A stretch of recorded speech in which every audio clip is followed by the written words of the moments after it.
Bab 3191, Alasan.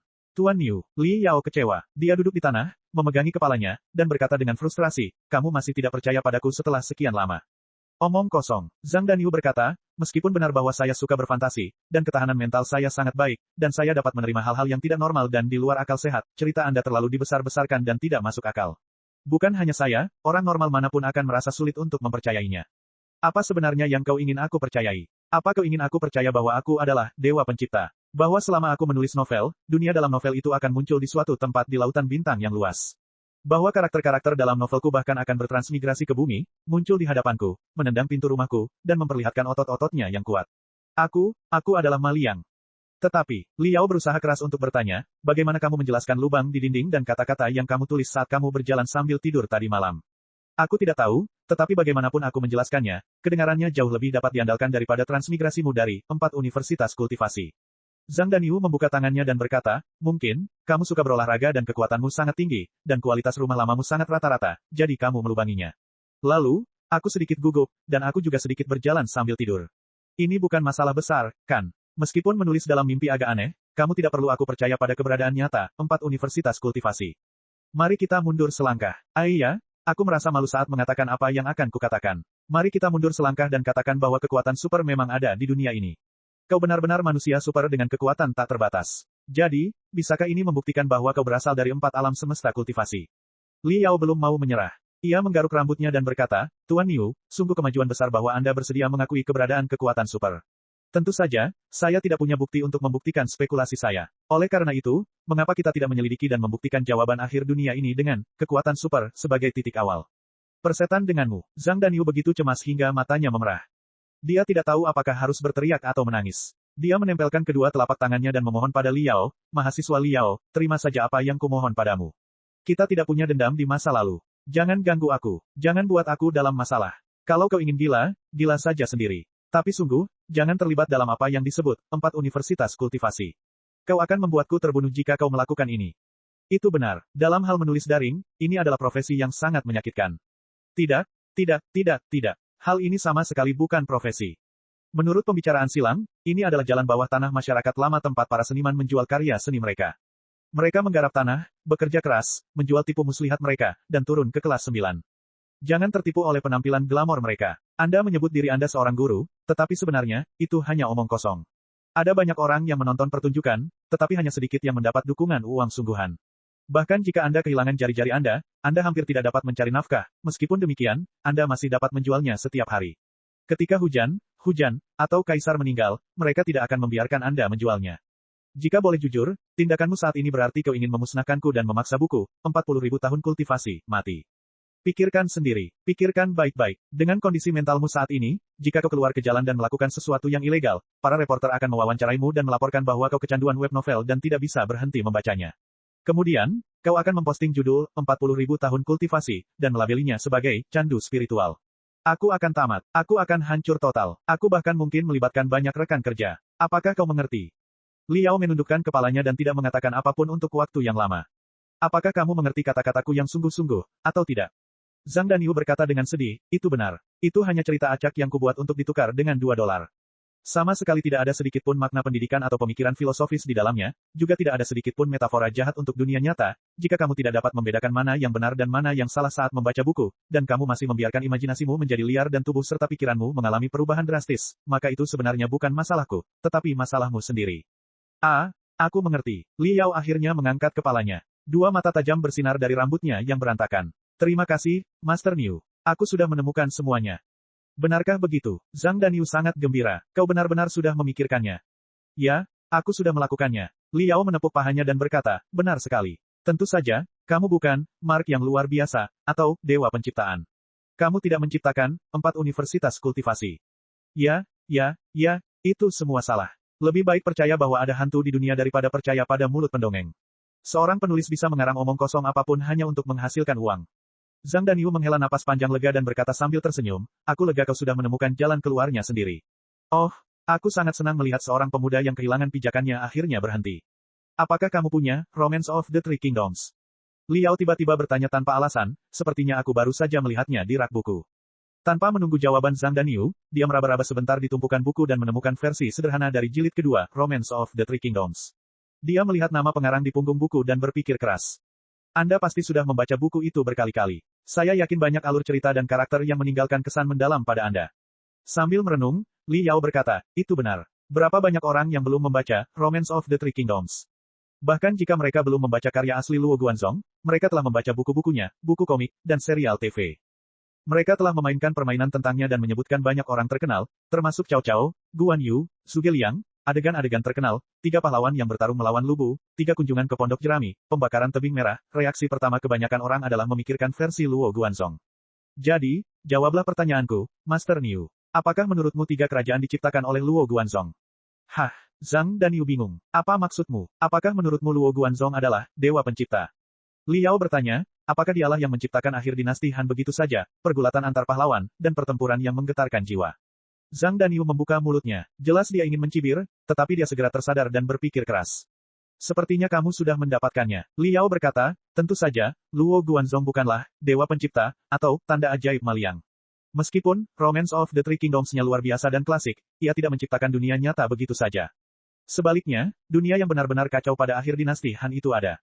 Para pahlawan dan dunia itu nyata. Informasi sejarah telah diwariskan dari generasi ke generasi dengan buku-buku sejarah, cerita rakyat, dan pendongeng sebagai pembawanya. Pada akhirnya, informasi itu diserap oleh otak Luo Guanzong. Setelah diintegrasikan, disempurnakan, dan disempurnakan, seluruh cerita itu dibedah dan diceritakan kepada lebih banyak orang. Oleh karena itu, 3 kerajaan yang sebenarnya sebelumnya berada dalam kekacauan, diikuti oleh romansa 3 kerajaan, Luo Guanzong.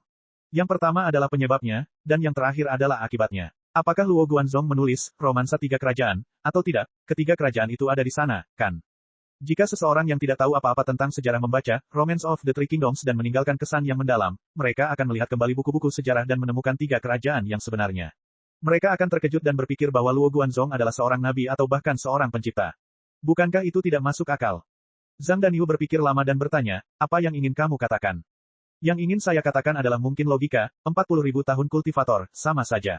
Bukannya Anda menciptakan 4 alam semesta kultivator, tetapi 4 alam semesta kultivator yang cemerlang dan nyata memang ada di sisi lain alam semesta yang tidak kita ketahui. Li Yao melanjutkan, entah mengapa, informasi tentang 4 universitas kultivasi menembus penghalang bumi dan membanjiri otak Anda melalui metode yang tidak dapat kami jelaskan. Anda mengamatinya, atau lebih tepatnya, merasakannya, dan kemudian Anda dapat menggambarkan seperti apa bentuknya. Tentu saja, isi gambarnya sangat mirip dengan pelukis yang sedang menggambar model. Hehe, semakin aku memikirkannya, semakin masuk akal. Pasti begitu. Kalau begitu, semua hal yang mencurigakan akan masuk akal. Mengapa gaya novel Anda sebelum dan sesudah 500 bab sangat berbeda, dan ide serta estetika yang terkandung di dalamnya juga sangat berbeda? Alasannya sangat sederhana, 500 bab pertama adalah tentang peningkatan metodologi pelatihan menamparkan wajah, yang merupakan perwujudan level Anda yang sebenarnya. Dan setelah 500 bab, itu melibatkan diskusi tentang alam semesta, langit berbintang, masa depan, dan masyarakat. Hal-hal yang sangat indah dan imajinatif itu sama sekali tidak ditulis oleh Anda, tetapi ditulis oleh kekuatan yang mengalir ke dalam otak Anda. Dengan level Anda yang sebenarnya, mustahil untuk menulis hal-hal seperti itu. Anda hanyalah bonekanya. Apa pendapat Anda tentang spekulasi saya? Menurut saya, Zhang Danyu menarik napas dalam-dalam dan menunjuk ke arah pintu. Keluar, keluar. Jangan seperti ini, Guru Niu. Bukankah Anda berjanji kepada saya bahwa saya akan tenang dan berbicara secara rasional? Saya merasa bahwa kita telah memahami kebenarannya. Li Yao buru-buru berkata, lagi pula, tidakkah kau merasa jabatan, pelancong mimpi, aneh dan masuk akal? Omong kosong. Zhang Danyu berkata, saya lebih suka percaya bahwa 4 universitas kultivasi, itu nyata daripada postingan apapun di, tahukah Anda? Pelancong mimpi, ini adalah sesama penulis atau orang gila sejati. Jangan terburu-buru mengambil kesimpulan. Saya pikir dia orang yang penuh pertimbangan, bingung, dan frustrasi, sama seperti saya. Li Yao mengeluarkan ponselnya dan menghubungi nomor yang baru saja dihubunginya. Beri aku 1 kesempatan lagi. Biarkan aku menghubunginya. Jika aku tidak bisa menghubunginya kali ini, aku akan. Bunyi bip, nomor telah dihubungi. Sudah selesai. Mata Li Yao terbuka lebar. Ia begitu gembira hingga hidungnya berkeringat. Ia menyalakan pengeras suara dan bertanya dengan suara gemetar, halo, apakah ini, Dream Traveler? Saya melihat jawaban Anda di, Do You Know, dan merasa sangat menarik. Saya juga punya banyak perasaan yang sama. Saya sangat ingin berbincang-bincang lebih mendalam dengan Anda. Apakah itu sesuai untuk Anda? Ada keheningan panjang di ujung telepon. Perhatian Zhang Danyu pun tertarik. Ia menatap ponsel Li Yao dengan rasa ingin tahu. Setelah lebih dari 10 detik, terdengar suara perempuan yang kasar. Saya bukan, Dream Traveler. Dia tidak menggunakan nomor ini lagi. Jangan menelepon secara acak di masa mendatang. Dengan baik, Li Yao berkedip. Jadi, kau tahu, Traveler Dream. Bisakah kau memberiku informasi kontak terbarunya? Aku benar-benar perlu berbicara dengannya tentang sesuatu yang penting. Maaf merepotkanmu. Hening sejenak di ujung telepon. Terdengar suara gemerisik, seperti seorang gadis yang sedang menangis. Saya saudara perempuannya. Suara perempuan itu berkata, jangan panggil aku lagi. Kakakku mengunggah beberapa hal gila di internet. Dia menderita skizofrenia dan sedang dirawat di rumah sakit. Jangan membuatnya gelisah. Bab 3192, Misteri Bahtera. Tepat saat Liao hendak mengklarifikasi, pihak lain sudah menutup telepon. Suara, bip bip bip bip, terdengar dari pengeras suara, membuat suasana di ruangan kumuh itu semakin canggung.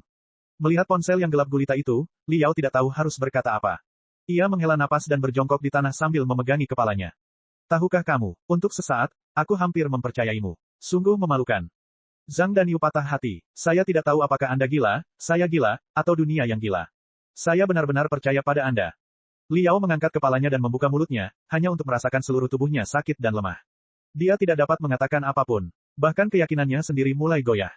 Tidak ada yang ingin kamu katakan. Zhang Danyu berkata, jika kamu sudah tenang dan belajar menghadapi kenyataan, Guru Niu akan mentraktirmu sarapan sebelum kembali ke sekolah, kan? Liao mengangguk tak berdaya. Meski baru pukul 6 pagi, warung-warung sarapan di pintu masuk lingkungan itu sudah penuh sesak oleh orang-orang. Aroma makanan memenuhi udara, terutama dari penggorengan besar, yang dari sana terdengar suara pangsit goreng dan roti goreng. Itu semakin menggoda.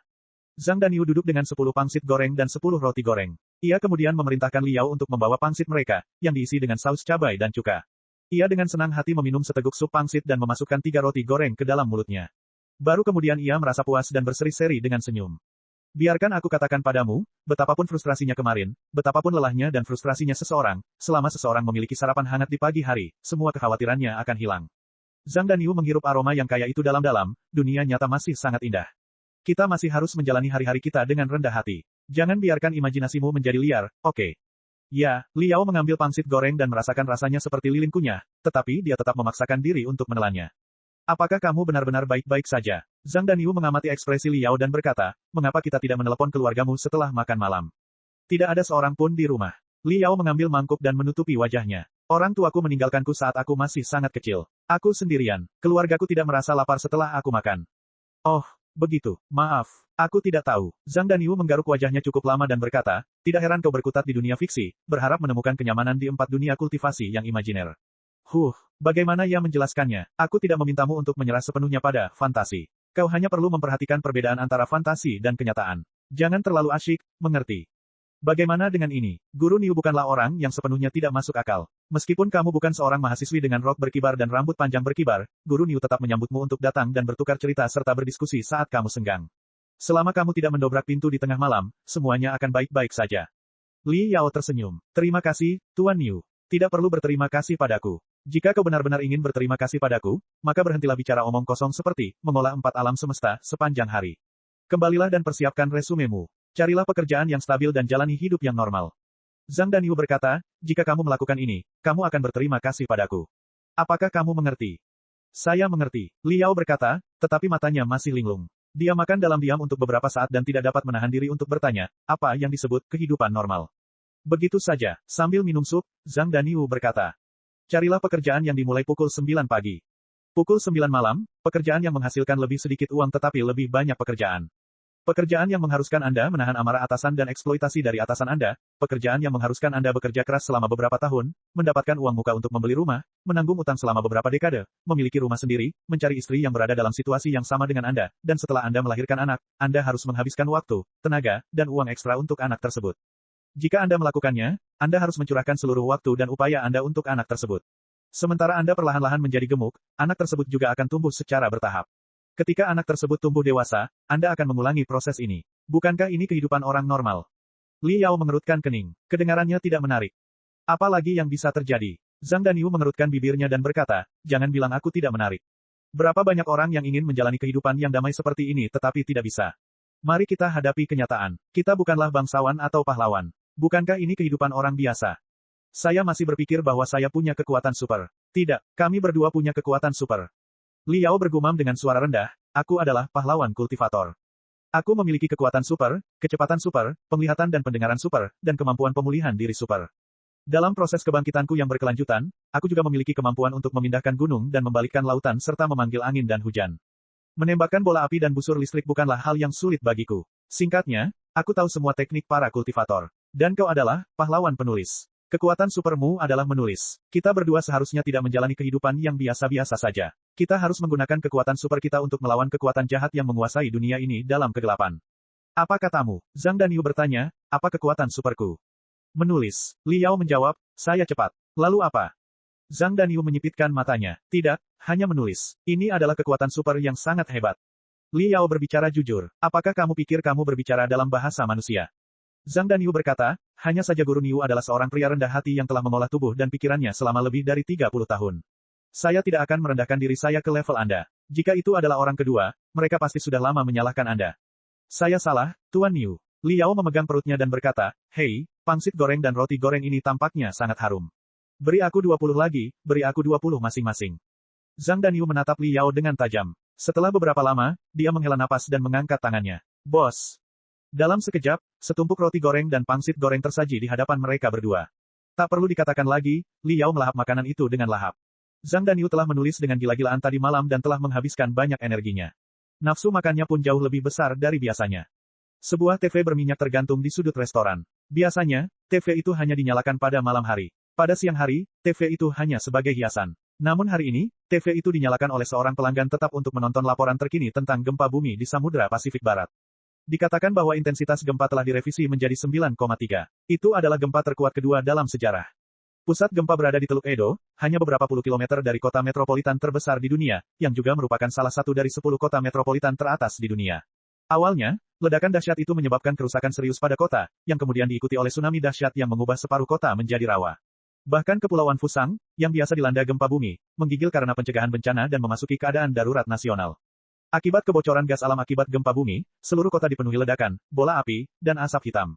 Itu adalah medan perang yang mengerikan. Bangunan setinggi puluhan lantai sama rapuhnya dengan balok bangunan. Apa yang disebut peradaban manusia tidak ada apa-apanya di hadapan alam. Lebih parahnya lagi, disebutkan bahwa 8 dari 16 PLTN di pesisir pulau tersebut telah dilanda gempa bumi dan tsunami, yang berpotensi menimbulkan kebocoran nuklir. Itulah versi resmi cerita tersebut. Menurut sumber di jaringan tersebut, beberapa PLTN telah rusak parah. Intensitas radiasinya belum pernah terjadi sebelumnya. Saya tidak menyangka gempa bumi tadi malam begitu dahsyat. Hampir mirip dengan alur cerita, Island Drowning. Zhang Danyu menggertakkan giginya sambil berkata, apakah kamu pernah membaca kurang dari lebih besar dari sebuah novel fiksi ilmiah klasik? Jika kita mengikuti logika kamu dan Dream Traveler, maka penulis novel tersebut pasti mengalami kejadian serupa di kehidupan sebelumnya untuk menulis novel yang sangat nyata, bukan? Hahaha. Li Yao tidak menjawab. Ia menatap kota yang telah dirusak dalam berita. Kota yang runtuh itu tampak mengambang di lautan yang terbakar. Ia merasa bahwa dunia akan segera kiamat. Saat itu juga, bayangan hitam tiba-tiba melintas di sudut kamera. Tampaknya itu adalah seorang pria yang melompat turun dari lantai 20 hingga 30 yang secara bertahap miring. Kemudian, dia terbang menjauh dari kamera. Ini, pupil mata Li Yao mengerut hebat. Dia tidak bisa mempercayai matanya. Apa yang terjadi padamu? Zhang Danyu mengangkat kepalanya dan tidak melihat apapun di kamera yang bergetar. Tidak ada apa-apa. Li Yao tidak yakin apakah matanya menipunya atau tidak. Saya rasa ada lalat yang terbang melewati TV. Restoran kecil seperti ini, kotor dan tidak akan sakit setelah makan. Apa yang ditakuti lalat? Zhang Danyu menunjuk ponsel Li Yao di atas meja. Ponselmu berdering. Li Yao tertegun sejenak. Ia membuka layar dan menemukan pesan dari nomor tak dikenal. Kenapa kamu mencari saudaraku? Kamu sudah baca semua postingannya di internet. Kamu percaya kata-katanya yang gila. Benar, ini nomor Dream Traveler. Itu dari saudara perempuan Dream Traveler. Api harapan di hati Li Yao menyala lebih terang dari sebelumnya. Ia memegang telepon dengan kedua tangan dan mengetik cepat, ya, Nona. Saya tidak percaya begitu saja. Saya mengalami situasi yang persis sama dengan saudara Anda. Mungkin saudara Anda tidak gila. Bisakah Anda memberitahu saya lebih banyak tentangnya? Setidaknya beritahu saya di mana ia menjalani perawatan. Mungkin dia tidak gila. Mungkin kamu sama gilanya dengan dia. Pihak lain menjawab dengan sangat cepat, saudaraku sedang dirawat di pusat penelitian psikologi ARK. Mungkin kamu harus pergi ke sana dan melihatnya. Sebuah bahtera. Li Yao memegang teleponnya dengan linglung. Dia belum pernah mendengar tentang lembaga semacam itu yang menangani penyakit mental. Ada apa? Melihat wajahnya yang jelek, Zhang Danyu penasaran. Li Yao tidak menjawab dan hanya menyodorkan teleponnya. Zhang Danyu mengambil kertas itu dan melihatnya sekilas. Awalnya dia tidak peduli, tetapi lama-kelamaan, wajahnya menjadi pucat dan aneh, seolah-olah dia baru saja disambar petir. Ada apa? Sekarang giliran Li Yao yang bertanya, apakah ada masalah, Tuan Niu? Aku rasa tidak. Aku tidak tahu. Itu pasti hanya kebetulan, kan? Zhang Danyu tergagap, Pusat Penelitian Psikologi ARK. Saya rasa mereka menghubungi saya beberapa hari yang lalu. Bab 3193, satu-satunya petunjuk. Apa? Li Yao hampir memuntahkan panekuk daun bawang di mulutnya. Dia tidak sabar untuk mencengkeram leher Zhang Danyu dan menginterogasinya. Apa yang terjadi? Apakah kamu tahu, Ark, ini? Ceritakan detailnya. Zhang Danyu melirik ponsel Li Yao lagi. Pada saat ini, saudara perempuan Dream Traveler mengiriminya pesan baru. Itu adalah tautan ke situs web. Dia mengkliknya dan wajahnya menjadi semakin pucat. Ya, benar. Ini, Ark. Beberapa hari yang lalu, bukankah kita memiliki obrolan grup tempat beberapa penulis sering mengobrol dan mendiskusikan ide? Kemudian, seorang asing di grup itu datang mencariku. Dia mengaku sebagai anggota staf Pusat Penelitian Psikologi ARK. Dia sedang mengerjakan kuesioner tentang kehidupan dan kondisi mental wira swasta di negara kita serta konseling gratis. Aku mengisi beberapa informasi dasar, termasuk informasi kontak dan alamatku. Benar, ada juga status neurotik dan tidur sambil berjalanku. Tentu saja, aku tidak mengatakan bahwa aku bisa menulis saat aku tidur sambil berjalan. Aku sendiri tidak terlalu yakin tentang itu. Bagaimana kau bisa mengungkapkan informasi sepenting itu? Li Yao hampir saja menamparkan meja. Kau sama sekali tidak tahu siapa orang itu, apakah dia pembohong atau bukan. Bagaimana kau bisa memberitahunya hal sepenting informasi kontak dan alamatmu? Saat itu, aku juga tidak tahu. Kalaupun dia pembohong, bagaimana mungkin dia bisa berbohong padaku? Zhang Danyu menjelaskan, staf tersebut adalah seorang gadis yang baru saja lulus kuliah. Tidak mudah baginya untuk mendapatkan pekerjaan. Kuesioner tersebut disertakan dalam evaluasi pekerjaannya. Jika dia tidak memenuhi persyaratan, dia akan dipecat. Saya merasa kasihan padanya dan berpikir bahwa dia tidak perlu bersikap tidak masuk akal. Bagaimanapun, dia harus mendukung pekerjaan sah wanita muda itu. Selain itu, dia berjanji untuk mengirimi saya hadiah kecil dan tetap berhubungan. Mengambil napas dalam-dalam, Li Yao terdiam. Apakah benar-benar ada sesuatu yang salah?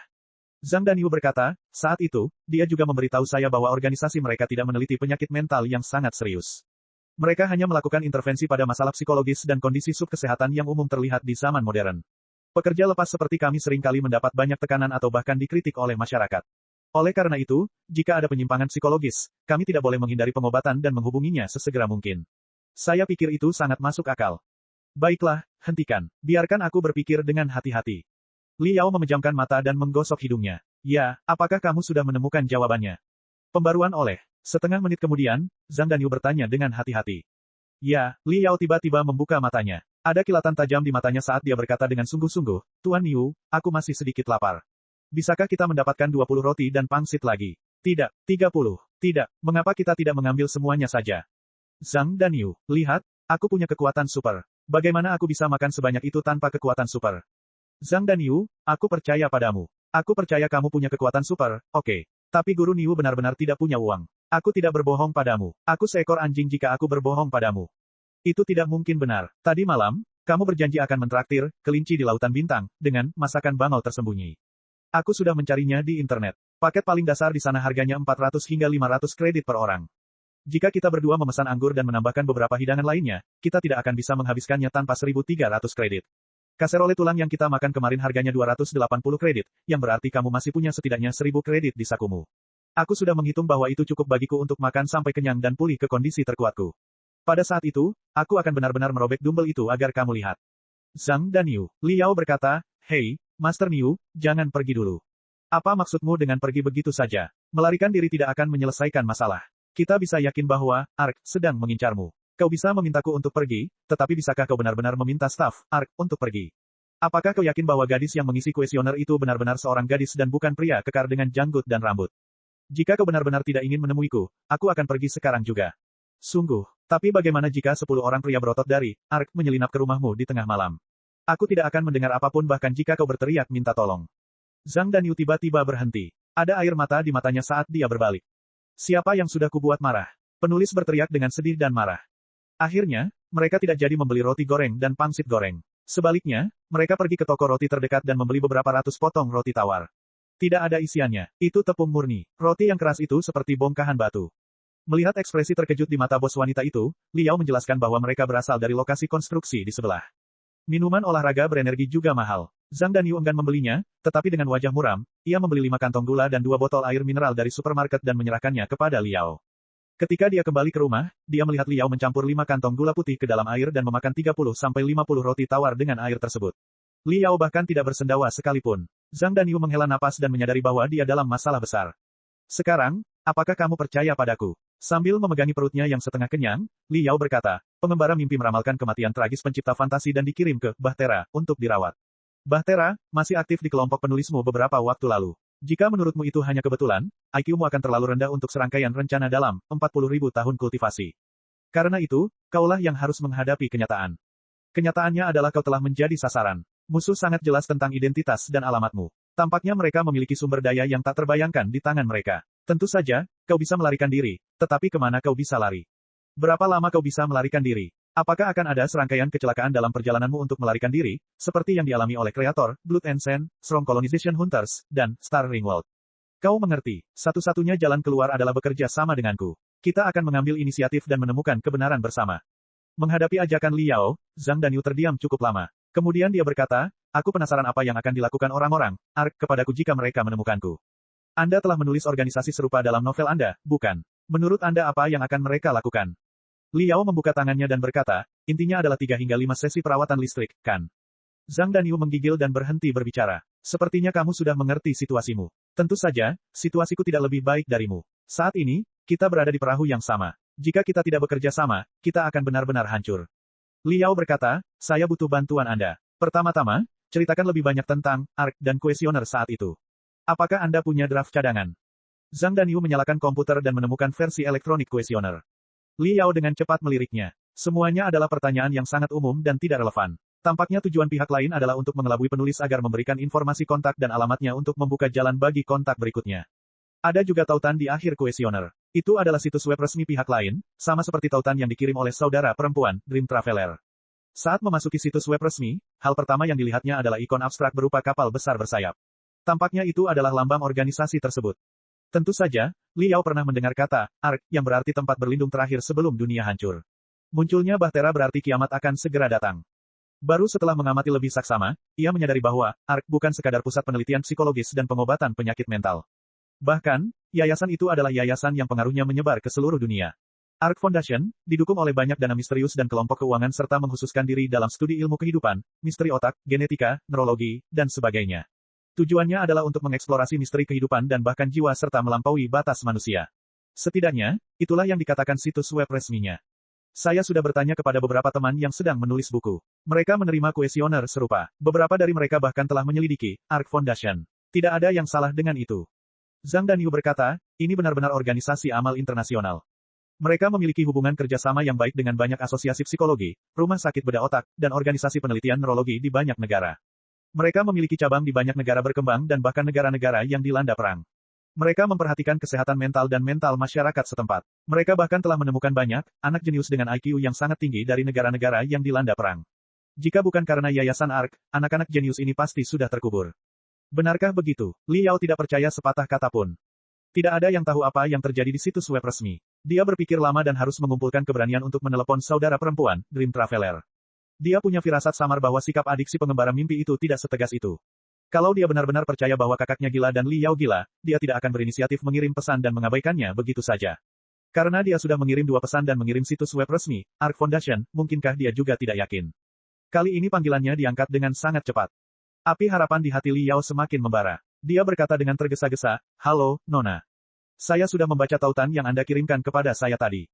Saya sudah membacanya dengan saksama, tetapi saya masih percaya bahwa saudara Anda tidak gila tetapi telah mengalami sesuatu yang tidak dapat dijelaskan dengan akal sehat. Bisakah Anda memberi saya dan saudara Anda kesempatan sehingga kita bisa berbicara dengan baik? Sungguh, skizofrenia adalah penyakit mental yang sangat serius. Setelah didiagnosis, hampir tidak mungkin untuk pulih dalam seumur hidup. Apakah Anda ingin saudara Anda dikurung di rumah sakit jiwa selama sisa hidupnya? Hening sejenak di ujung telepon. Kemudian, seseorang menarik napas dalam-dalam dan berkata, apa sebenarnya yang ingin Anda ketahui? Bab 3194, bukan mimpi. Aku ingin tahu keadaan terkini saudaramu, terutama keadaannya, seluruh proses penyakitnya. Li Yao sangat gembira. Dia menahan kegembiraannya dan bertanya, siapa namamu, Nona? Nama keluargaku dong. Lelaki itu tampaknya telah mengambil keputusan. Ia bertanya, dari mana saya harus mulai? Keluarga kami berada di tepi gunung di daerah pusat. Meskipun keluarga kami miskin sejak kecil, adik saya telah menunjukkan bakatnya dalam belajar sejak ia masih sangat muda. Ia bukan hanya kebanggaan keluarga kami, tetapi juga kebanggaan kota kami. Ia diterima di universitas terkenal dengan nilai tertinggi di kota itu. Setelah lulus kuliah, adik saya mendapat pekerjaan yang sangat bagus di ibu kota provinsi dan sangat dihargai oleh para pemimpin. Hanya dalam beberapa tahun, ia menjadi kepala departemen, membeli rumah di ibu kota provinsi, mendapatkan pacar, dan akan segera menikah. Yang saya maksud adalah karir adik saya sedang menanjak, dan masa depan serta cintanya sempurna. Tidak ada yang bisa membuatnya tergoda. Lagi pula, dia selalu ceria dan periang sejak kecil. Dia suka membaca dan berolahraga. Dia tidak punya kebiasaan buruk. Dia tidak makan, minum, berjudi, atau merokok. Dia bahkan tidak merokok atau minum. Di kota kami, dia hanya orang aneh. Mengenai keluarga kami, meskipun kami miskin, kami tidak pernah membuatnya terpuruk. Ketika kami berdua masih muda, lingkungan kami agak miskin, dan kami kekurangan uang saat kuliah. Namun, sejak ia kuliah, ia mendapat beasiswa untuk menghidupi dirinya sendiri. Selama 2 tahun terakhir, ibu dan ayah menyewa kebun buah, dan kondisi kehidupan kami berangsur-angsur membaik. Saya lulus kuliah 2 tahun lalu, dan saya juga telah menemukan pekerjaan yang stabil.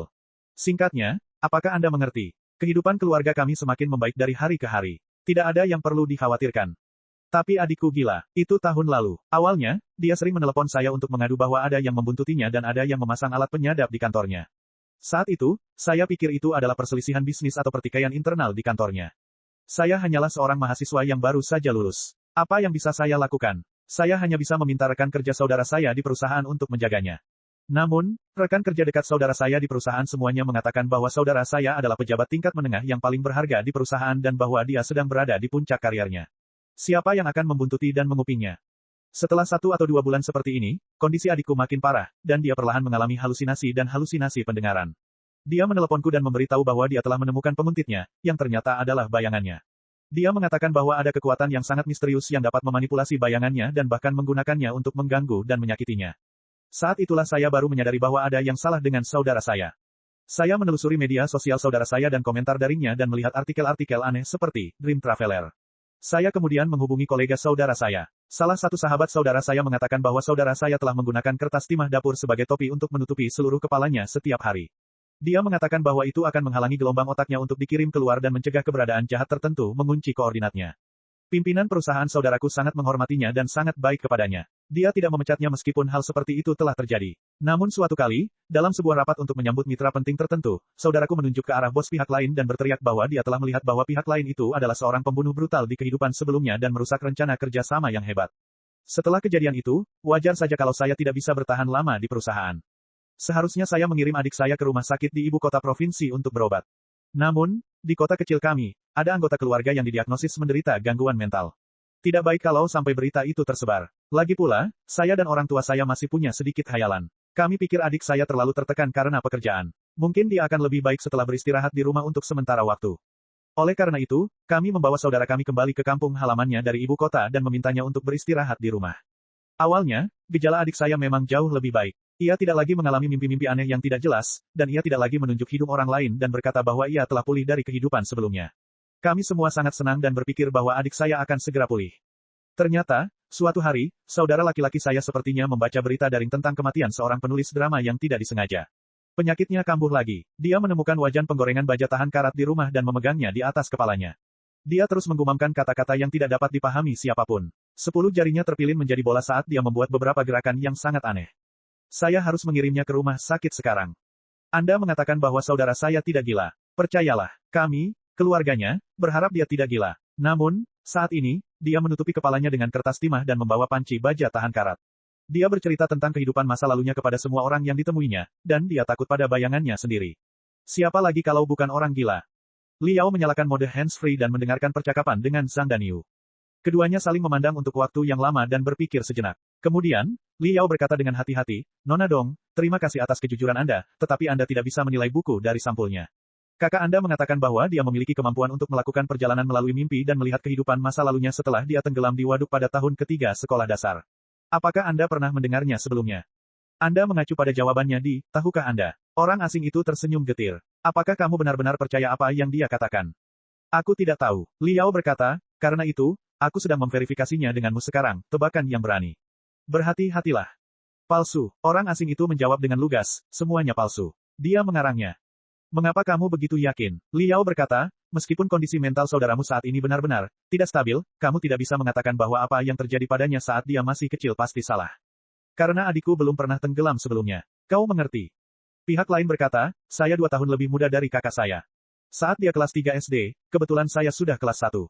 Saya sudah bisa mengingat banyak hal. Saya tidak pernah tahu kalau kakak saya mengalami koma karena tenggelam selama setengah bulan. Meskipun aku masih terlalu muda dan ingatanku buruk, orang tuaku bahkan belum berusia 60 tahun dan pikiran mereka masih sangat jernih.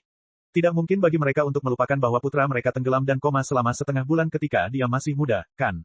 Juga, Banyak teman sekelas SD kakak saya adalah tetangga sebelah rumah kami. Mereka masih tinggal di kota ini. Setelah penyakit kakak saya kambuh, saya pergi untuk memeriksa dengan tetangga-tetangga ini. Tidak ada teman sekelas SD kakak saya yang ingat dia tenggelam. Bukti yang paling penting adalah apa yang ditulis saudara saya dalam jawabannya. Dia mengatakan bahwa dia tenggelam karena pergi ke waduk di belakang rumah nenek saya untuk bermain. Namun, nenek saya meninggal sebelum kami lahir. Daerah kami termasuk daerah pegunungan. Sangat kering. Tidak ada waduk dalam radius 100 km. Dengan baik, Li Yao tercengang. Apakah ada hal seperti itu? Ya, orang asing itu menjawab, kebanyakan orang di sana adalah orang darat. Kakak saya pun tidak terkecuali. Dia sama sekali tidak bisa berenang. Bagaimana mungkin dia bisa menenggelamkan diri di waduk yang tidak ada di belakang rumah neneknya? Li Yao terdiam. Keringat dingin membasahi sekujur tubuhnya. Maaf, Nona Dong. Dia tergagap. Aku tidak tahu. Jawaban saudaramu terlalu nyata dan mendalam. Tunggu, jawabannya dikirim belum lama ini, dan kamu mengatakan bahwa dia sakit selama setahun. Apakah itu berarti dia menulis jawaban itu dalam kondisi skizofrenia, termasuk banyak artikel sebelumnya? Itu benar. Pihak lain berkata, saat itu, kondisi mentalnya masih baik-baik saja. Kami takut membuatnya marah, jadi kami tidak berani mengambil ponselnya. Dia memegang ponselnya dan dengan putus asa menulis dan memposting. Banyak postingan yang diposting saat itu. Saya tidak bisa menyalahkan Anda untuk itu. Tidak tepat untuk mengatakan bahwa tidak ada anomali sama sekali. Sesuatu yang sangat aneh terjadi ketika saudara laki-laki saya dirawat di rumah sakit untuk pertama kalinya. Li Yao mengangkat alisnya. Hal aneh apa? Tentang rumah nenekmu, waduk, tentang tenggelamnya, dan para pengembara mimpi. Pihak lain berkata, ketika pertama kali melihat jawabannya, saya juga mengira itu omong kosong, karena saya tahu betul bahwa saudara saya belum pernah tenggelam sebelumnya.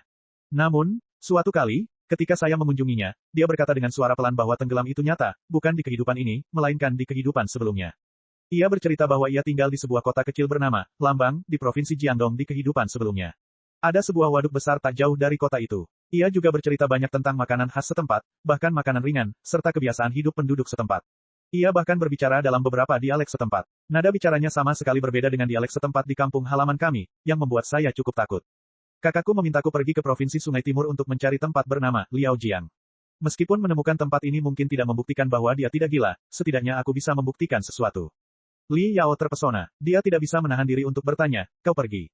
Aku pergi. Pihak lain berkata, mungkin aku tidak seharusnya pergi. Aku tidak seharusnya membuang-buang waktuku untuk omongan orang gila. Tapi dia adalah saudaraku. Kami berdua memiliki hubungan yang sangat baik. Dia membayar sebagian besar biaya kuliahku. Selama masih ada secercah harapan, aku bersedia mencobanya.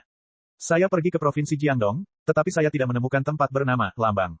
Namun, menurut medan yang dijelaskan saudara saya dan beberapa dialek yang tercatat, saya menemukan daerah bernama Lambang. Tahukah kamu, penampakan tempat itu persis seperti yang diceritakan saudaraku, termasuk waduk di tenggara kota, pagoda yang sepi di sisi barat waduk, dan dialek penduduk setempat. Aku memutar dialek saudaraku kepada penduduk setempat, dan mereka semua mengatakan bahwa dia adalah penduduk asli daerah itu. Kakak saya juga menyebutkan camilan khas daerah, yaitu mengeringkan dan menggiling bunga kuning khas daerah menjadi bubuk sebelum menaburkannya pada mie bubur asam.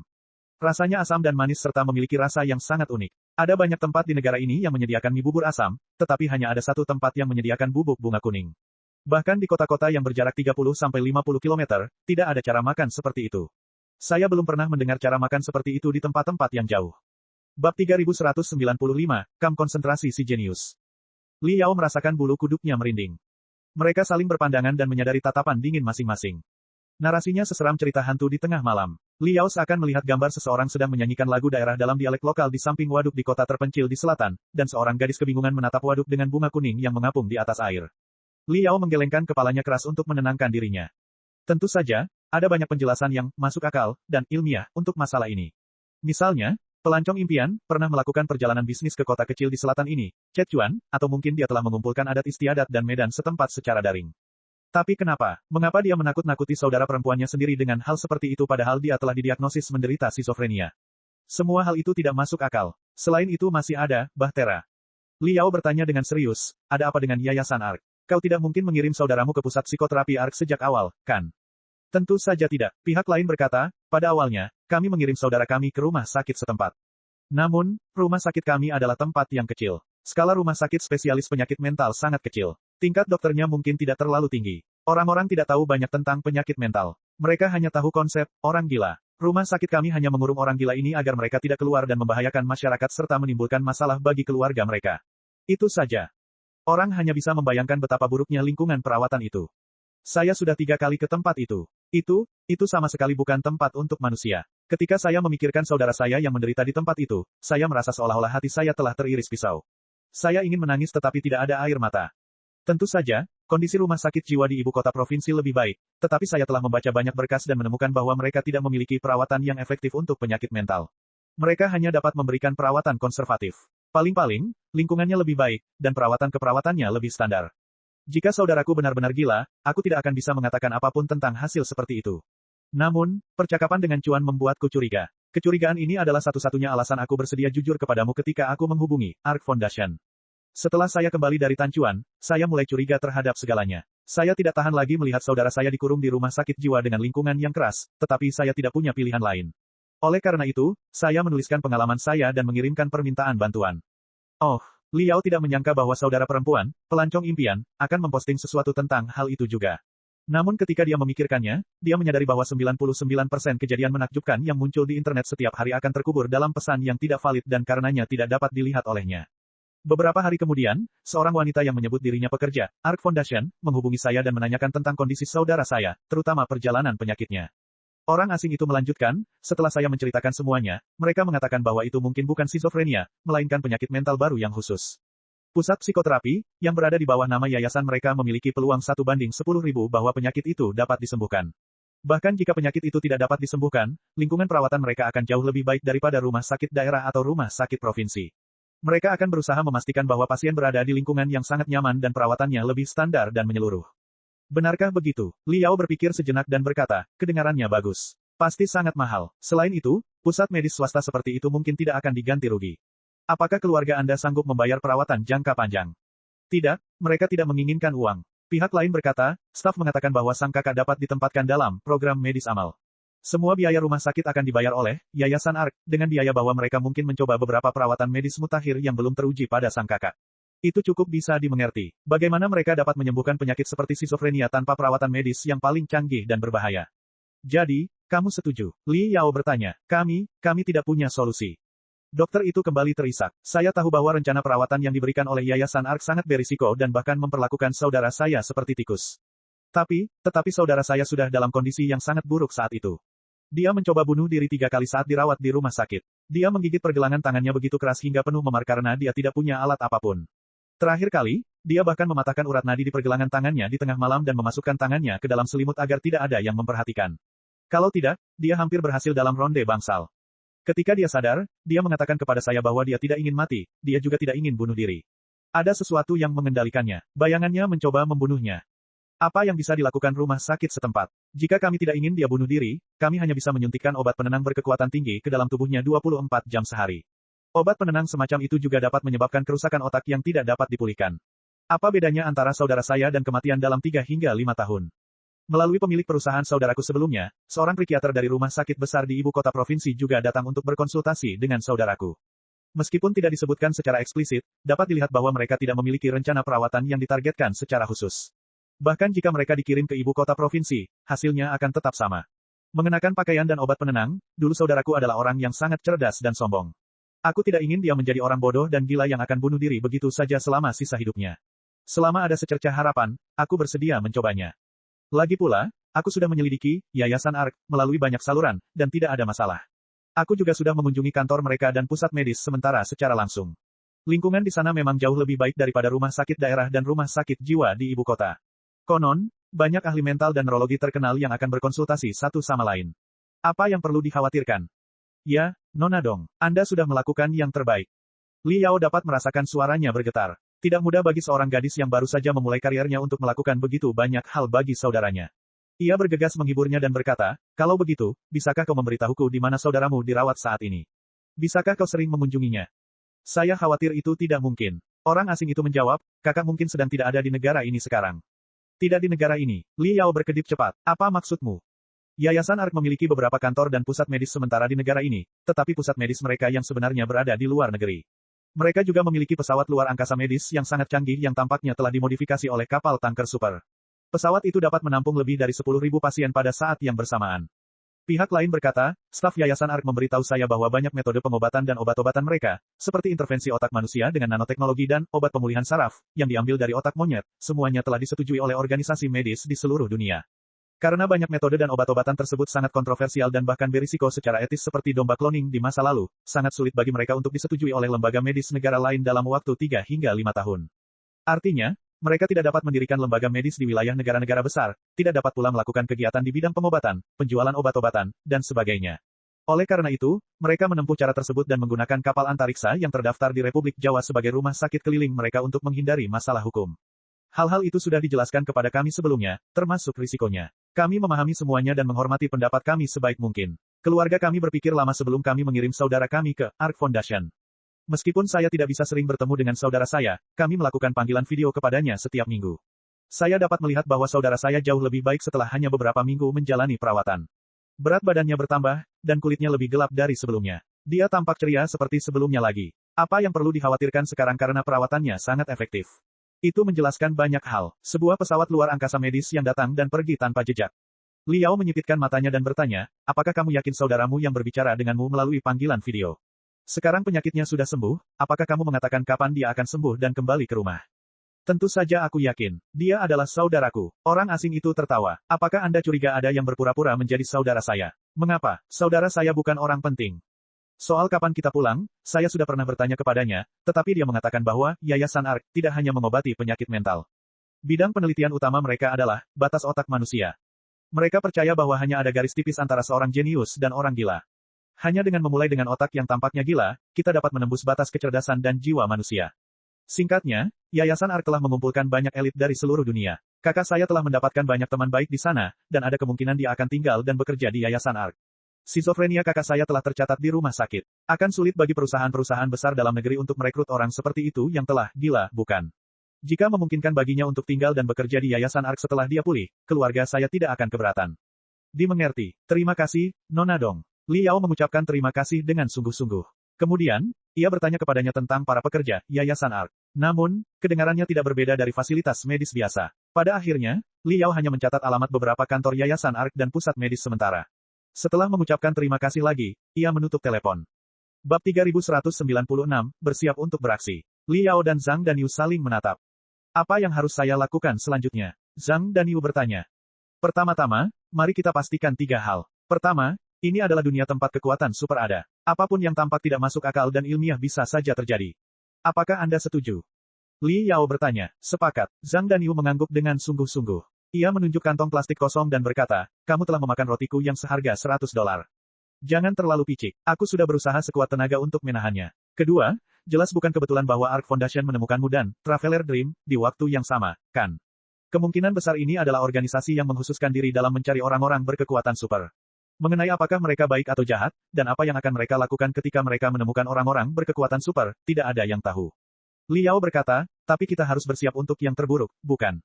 Ya, Zhang Danyu berpikir lama, tetapi masih tidak dapat memikirkan kemungkinan lain. Dia menutupi wajahnya dan meratap, saya baru saja menulis novel. Mengapa saya begitu tidak beruntung? Ketiga, kemungkinan besar Anda akan menjadi target, Bahtera, berikutnya. Ini hanya spekulasi saya, kata Liao. Saya tidak punya bukti langsung. Namun, meskipun kemungkinannya hanya 1 dari 10.000, tetap ada baiknya Anda berusaha sebaik mungkin untuk menemukan jawabannya. Anda tidak ingin dibedah dan diteliti di laboratorium, bukan? Omong kosong. Namun bukti yang ada saat ini belum cukup untuk membuktikan bahwa Ark Foundation itu jahat. Kemungkinan besar mereka adalah orang baik. Tidakkah kau lihat bahwa Dream Traveler menjalani kehidupan yang baik di bawah perlindungan Ark?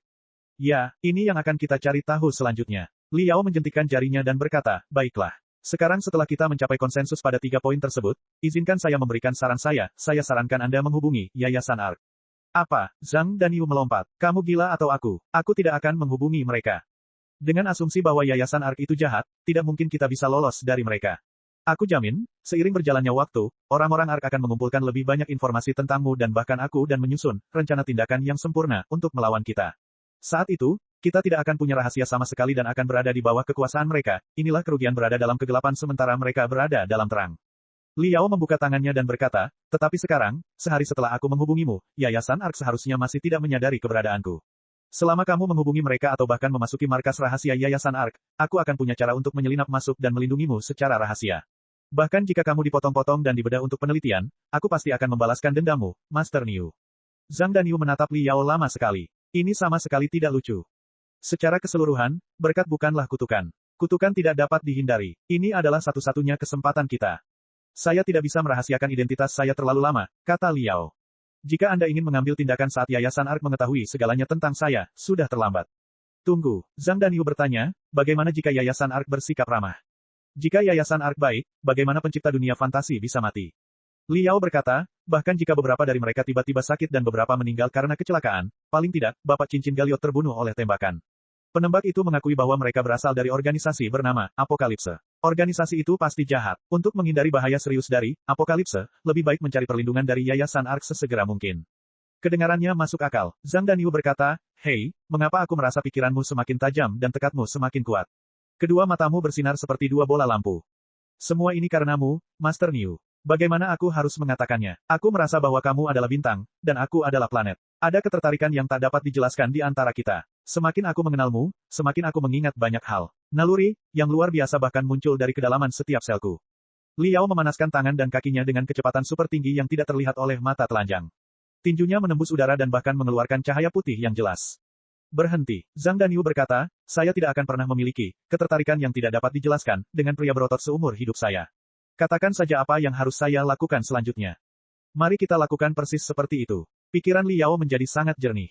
Dia berbicara dengan penuh percaya diri, selanjutnya, saya perlu menghabiskan sepanjang hari untuk membeli beberapa barang. Terutama komponen elektronik. Saya perlu menggunakannya untuk membuat detektor dan pelacak mini. Saya juga perlu membeli senjata. Tenang saja, tentu saja, saya tidak akan membeli pisau yang dikendalikan dengan tampilan yang sangat menarik dan mematikan itu. Tetapi saya perlu memiliki kemampuan membela diri yang diperlukan. Oh, benar juga, ada juga makanan berenergi tinggi. Saya masih dalam kondisi kelahiran kembali, rekonstruksi sel, dan metabolisme super. Saya tidak bisa selalu mengandalkan roti dan air gula untuk bertahan hidup. Saya harus pergi ke toko perlengkapan militer untuk membeli beberapa makanan militer terkompresi yang sebenarnya. Tenang saja, saya merasa bahwa begitu sel-sel saya sepenuhnya direkonstruksi, saya bisa makan lebih sedikit makanan. Setelah membeli semua yang aku butuhkan untuk operasi, aku harus kembali ke sekolah dan menghapus semua jejak yang kutinggalkan di asrama, terutama buku catatan tempatku mencatat mimpiku dan barbel yang kurobek. Setelah semua jejak dibersihkan, aku akan menemuimu di sini. Aku harap kamu bisa tinggal di rumah sementara ini dan memastikan gas dan sirkuitnya aman. Jangan pernah keluar, bisakah kamu melakukannya? Tentu, Zhang Danyu juga menyadari keseriusan masalah tersebut dan mengangguk dengan penuh semangat.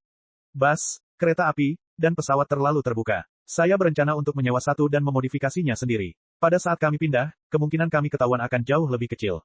Liao mengetuk-ngetukkan jarinya, ketika tiba-tiba dia mengerutkan kening, seolah-olah dia telah menghadapi masalah yang sangat rumit. Dia berkata, benar, ada masalah rumit lainnya. Apa itu? Zhang Danyu terkejut dengan sikap serius Liao. Saya kehabisan uang. Liao mengulurkan tangannya ke arah Zhang Danyu. Tuan Yu, membeli komponen elektronik, senjata, dan makanan berenergi tinggi sangat mahal. Saya juga perlu menyewa mobil. Berapa banyak tabungan yang Anda miliki? Bisakah Anda memberikan semuanya kepada saya?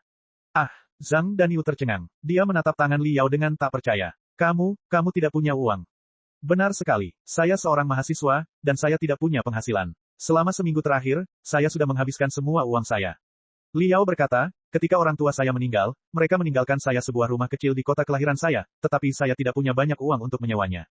Setiap bulan, saya harus membayar sewa sebesar 1.000 kredit, dan saya harus bekerja paruh waktu untuk belajar. Hidup saya cukup sulit. Selama seminggu terakhir, saya menarik 3 kartu kredit dan mengambil 2 pinjaman daring.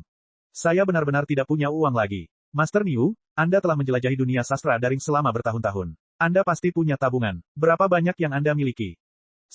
Mata Zhang Danyu berkaca-kaca. Bibirnya bergetar lama sekali. Jelas terlihat bahwa dia ingin mengumpat. Dia menahannya lama sekali sebelum berkata dengan suara gemetar, omong kosong.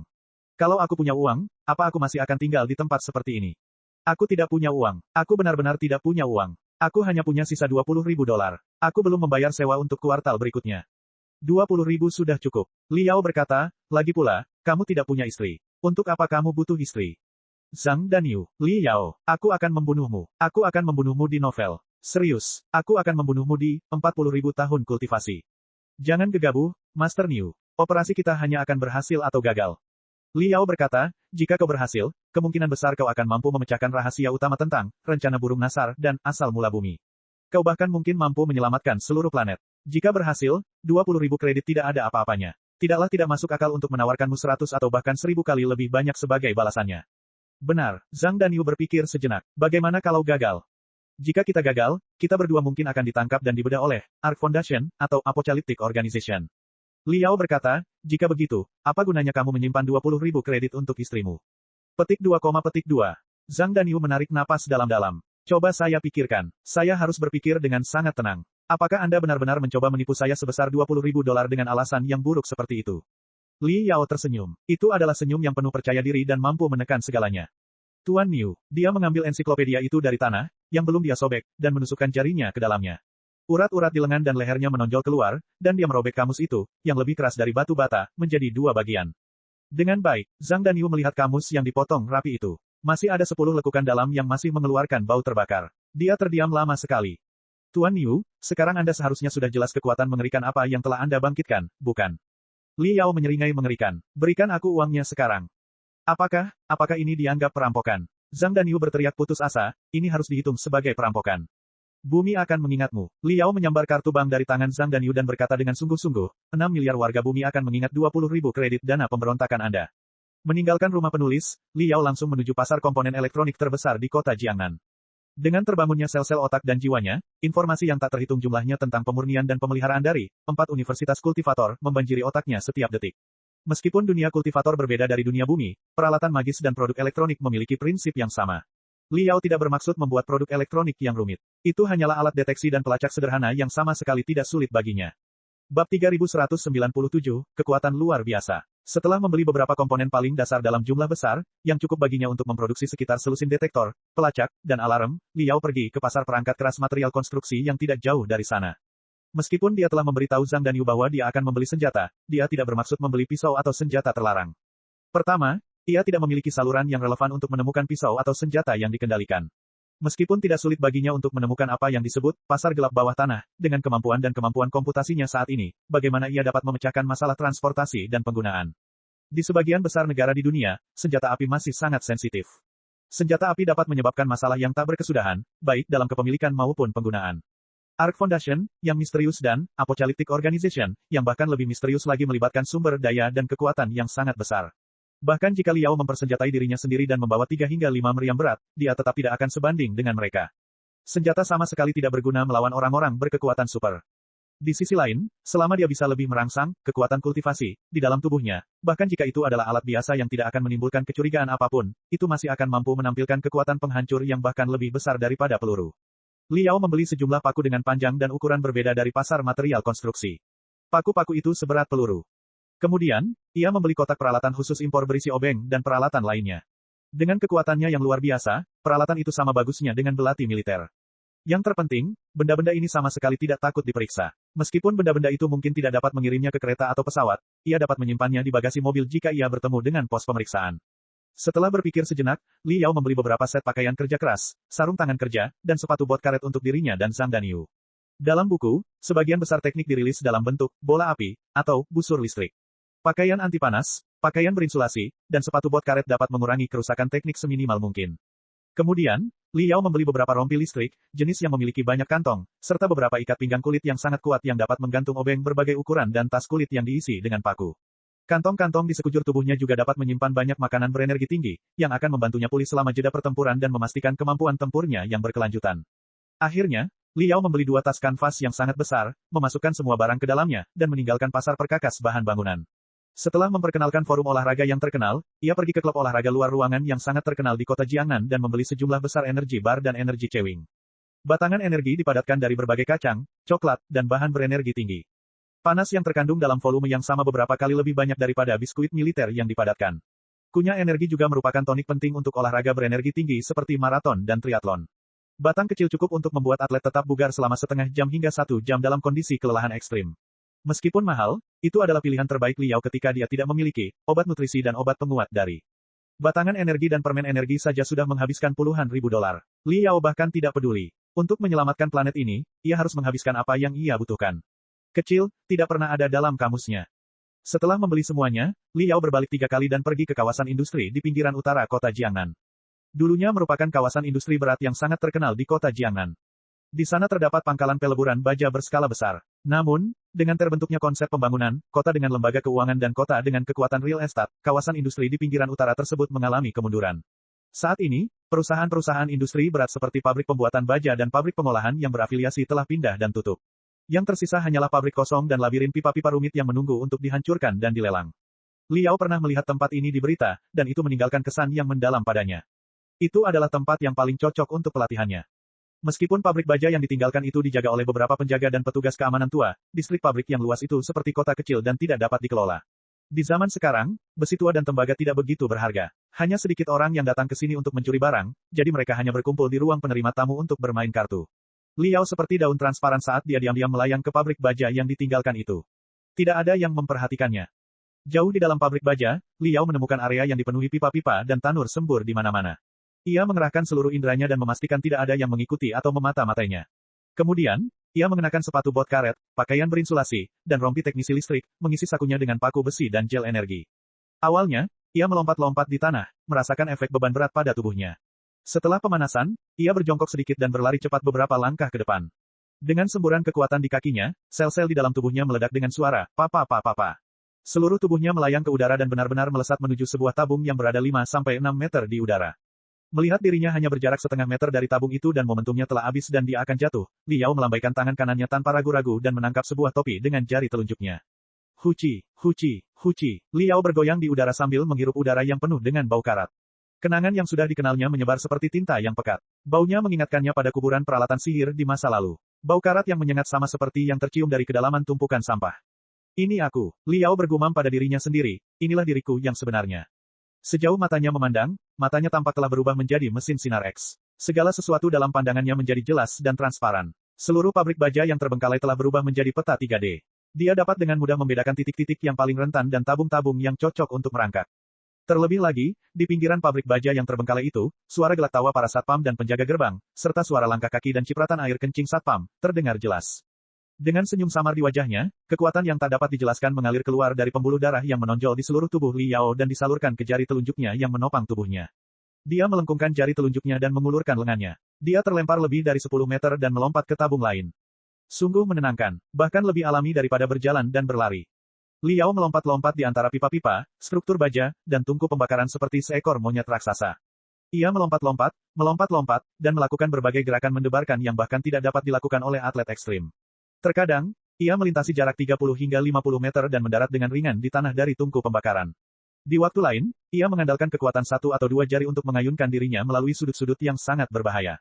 Ia bahkan mengandalkan kekuatan jari-jari kakinya untuk menggantung dirinya di udara. Akhirnya, dia menyilangkan lengannya dan menyentuh sabuk kulitnya. 2 obeng muncul di antara jari-jarinya. Hai. Obeng itu merobek udara seperti belati militer sungguhan, meninggalkan bayangan abu-abu kabur. Awalnya, gerakan Liao canggung, seolah-olah dia belum pernah belajar pertarungan jarak dekat sebelumnya. Ketika dia mengayunkan pedangnya, gerakannya berlebihan dan merepotkan. Dia bahkan tidak tahu bagaimana mengendalikan kekuatannya. Tubuhnya bergoyang hebat, dan dia hampir jatuh dari tabung beberapa kali. Tak lama kemudian, ia mencoba mengurangi gerakan dan kekuatan yang tidak perlu saat berlatih dan mengingat. Seperti ular berbisa yang perlahan bangun dari hibernasi, ia melanjutkan serangan mematikannya. Desis. Ular berbisa mendesis di antara jari-jarinya, yang merupakan tanda bahwa obeng itu akan menghancurkan penghalang sonik. Liao merasa bahwa ia masih bisa meningkatkan kecepatannya hingga 30%, tetapi tidak perlu mencobanya di sini. Tidak mudah baginya untuk memilih tempat latihan yang cocok. Akan sangat buruk jika penjaga keamanan dipanggil. Kemudian, itu adalah praktik kekuatan dan kecepatan absolut serta senjata jarak jauh. Liao menemukan sebuah pabrik terbengkalai dan kebetulan menemukan seikat batang baja yang belum dipindahkan. Batang baja yang belum diproses mungkin tidak sekuat dan tahan lama seperti batang baja standar, tetapi cukup baik untuk menguji kekuatannya. Liao membengkokkan 1, 2, dan 3 batang besi dengan mudah. Kemudian ia membengkokkan 4, 5, dan 6 batang besi yang diikat menjadi 1. Baru setelah ia mengikat jeruji besi setebal 9 jari itu ia mencapai batas kekuatannya. Lengannya tampak telah terkikis oleh racun, dan tulang belikatnya tampak telah terbakar dan tidak dapat ditekuk atau dipatahkan. Kekuatan fisik yang baru saja ia kumpulkan pun mulai habis. Itu bagus. Liao mengeluarkan energi bar dan energi gel dan mulai menguji kecepatan pemulihannya. Dia menghitung ritme kekuatannya yang harus dipertahankan selama pertempuran dan kemungkinan kemampuan tempurnya akan meningkat lagi. Itulah batas kekuatanku saat ini. Tidak perlu membahas masalah ini lebih jauh. Kekuatan setiap individu terbatas. Tidak mungkin bagiku untuk melawan mereka dengan gegabah. Liao menyipitkan matanya dan menatap pabrik yang tingginya lebih dari 20 meter itu. Tanpa peringatan apapun, ia mempercepat langkahnya, berlari cepat, dan melompat, meninggalkan jejak-jejak kecil di dinding dan balok-balok baja di atas kepalanya. Sungguh tenaga motor yang tidak manusiawi. Jika aku mengerahkan seluruh tenagaku, aku bahkan bisa menghindari peluru. Liao tergantung terbalik pada balok baja dan mengeluarkan 3 paku dengan panjang berbeda dari ikat pinggangnya. Dia tidak terburu-buru untuk menembakkannya. Sebaliknya, dia memegang paku itu di telapak tangannya dan meletakkannya secara horizontal dan vertikal di ujung jarinya. Dia merasakan berat, pusat gravitasi, bahan, dan bentuk paku itu dan menghitung rotasi, offset, dan jatuhnya paku itu saat menembus udara, serta cara gerakan sempurna setiap serat otot dan setiap tulang di lengannya.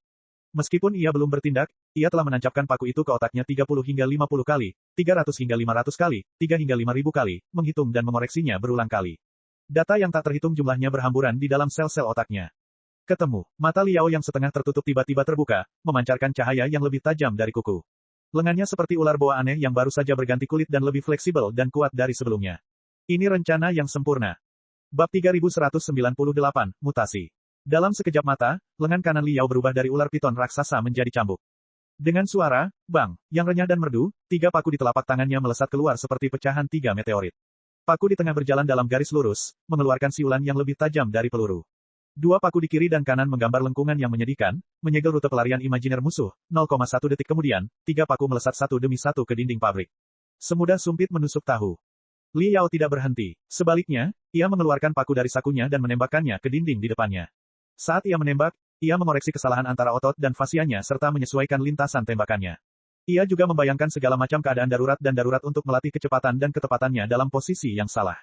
Akhirnya, ia mengosongkan semua paku di sakunya, yang tersebar merata di dinding, membentuk salib yang rapat. Liao bertepuk tangan dengan puas. Ia melompat dari balok dan berjalan ke dinding untuk memeriksa kondisi paku. Hampir semua paku menancap di dinding, hanya menyisakan tutup paku terakhir yang terekspos ke udara, dan saat itulah Liao telah menahan 2/3 kekuatannya. Ia memperkirakan, jika ia mengerahkan seluruh kemampuannya, ia dapat dengan mudah menembak menembus lapisan keramik komposit dari tulangan biasa, dinding beton, atau pelindung tubuh. Tentu saja, menembak kendaraan sipil yang bergerak juga bukan masalah. Berbeda dari banyak film dan acara TV, kendaraan sipil adalah benda yang paling rapuh. Siapapun yang berani menghindari peluru dengan bagian kendaraan sipil yang bukan mesin dan ban akan bunuh diri. Liao membutuhkan banyak usaha untuk mencabut semua paku dari tembok. Dia telah mencoba teknik mengendalikan objek dari jarak jauh, atau menggosokkan kedua tangannya dengan kecepatan tinggi, berharap untuk memanggil bola api atau sambaran petir dari telapak tangannya. Namun, sangat disayangkan bahwa, kekuatan kultivasi-nya baru saja terbangun. Mungkin saja ada semacam enkripsi, penekanan, penguncian energi spiritual, penguncian genetik, penguncian energi sejati, dan sejenisnya di bumi. Kemampuannya jauh dari kultivator Liao dalam novel. Bahkan dengan seluruh kekuatannya, dia tidak bisa membuat kuku di telapak tangannya melayang. Bahkan tidak ada bayangan bola api atau busur listrik. Tangannya hampir tergores ke kulit, tetapi yang bisa dia lakukan hanyalah mengubah telapak tangannya menjadi warna merah tua yang tidak normal. Untungnya, dia merasa bahwa dia masih jauh dari batasnya. Dia memperkirakan bahwa, seiring Zhang Danyu menulis lebih banyak bab, kekuatan kultivasi-nya masih memiliki potensi untuk ditingkatkan secara signifikan. Di sisi lain, musuh di bumi seharusnya tidak segila, 4 universitas kultivasi, bukan? Liao mengemasi semuanya dan meninggalkan pabrik baja yang terbengkalai itu di sepanjang jalan berkelok yang dipenuhi dedaunan yang berguguran. Setelah berjalan cukup jauh, ia memanggil taksi dan kembali ke kota Universitas Jiangnan. Dalam perjalanan, radio mobil masih menyiarkan berita gempa bumi dahsyat di Samudra Pasifik Barat. Rumor yang bertebaran di mana-mana pada awalnya telah terbukti benar. Beberapa pembangkit listrik tenaga nuklir di pantai timur Pulau Fusang telah dilanda gempa bumi dan tsunami. Beberapa unit mengalami kecelakaan serius karena kebocoran bahan radioaktif. Meskipun pihak berwenang telah mengakui kecelakaan tersebut dan menjamin bahwa semuanya berada di bawah kendali mereka, beberapa otoritas internasional telah menggolongkan kecelakaan itu sebagai kecelakaan nuklir tingkat 7 yang paling serius dan menegaskan bahwa situasinya dapat bertambah buruk. Tidak mungkin untuk mengendalikan situasi tanpa mengorbankan puluhan ribu jiwa. Sangat disayangkan bahwa pulau-pulau saat ini tidak setangguh beberapa dekade lalu. Mustahil bagi pihak berwenang untuk mengisi PLTN dengan puluhan ribu jiwa. Berita itu semakin memperkuat ramalan sang pengembara mimpi. Liao merasa bahwa badai sedang terjadi.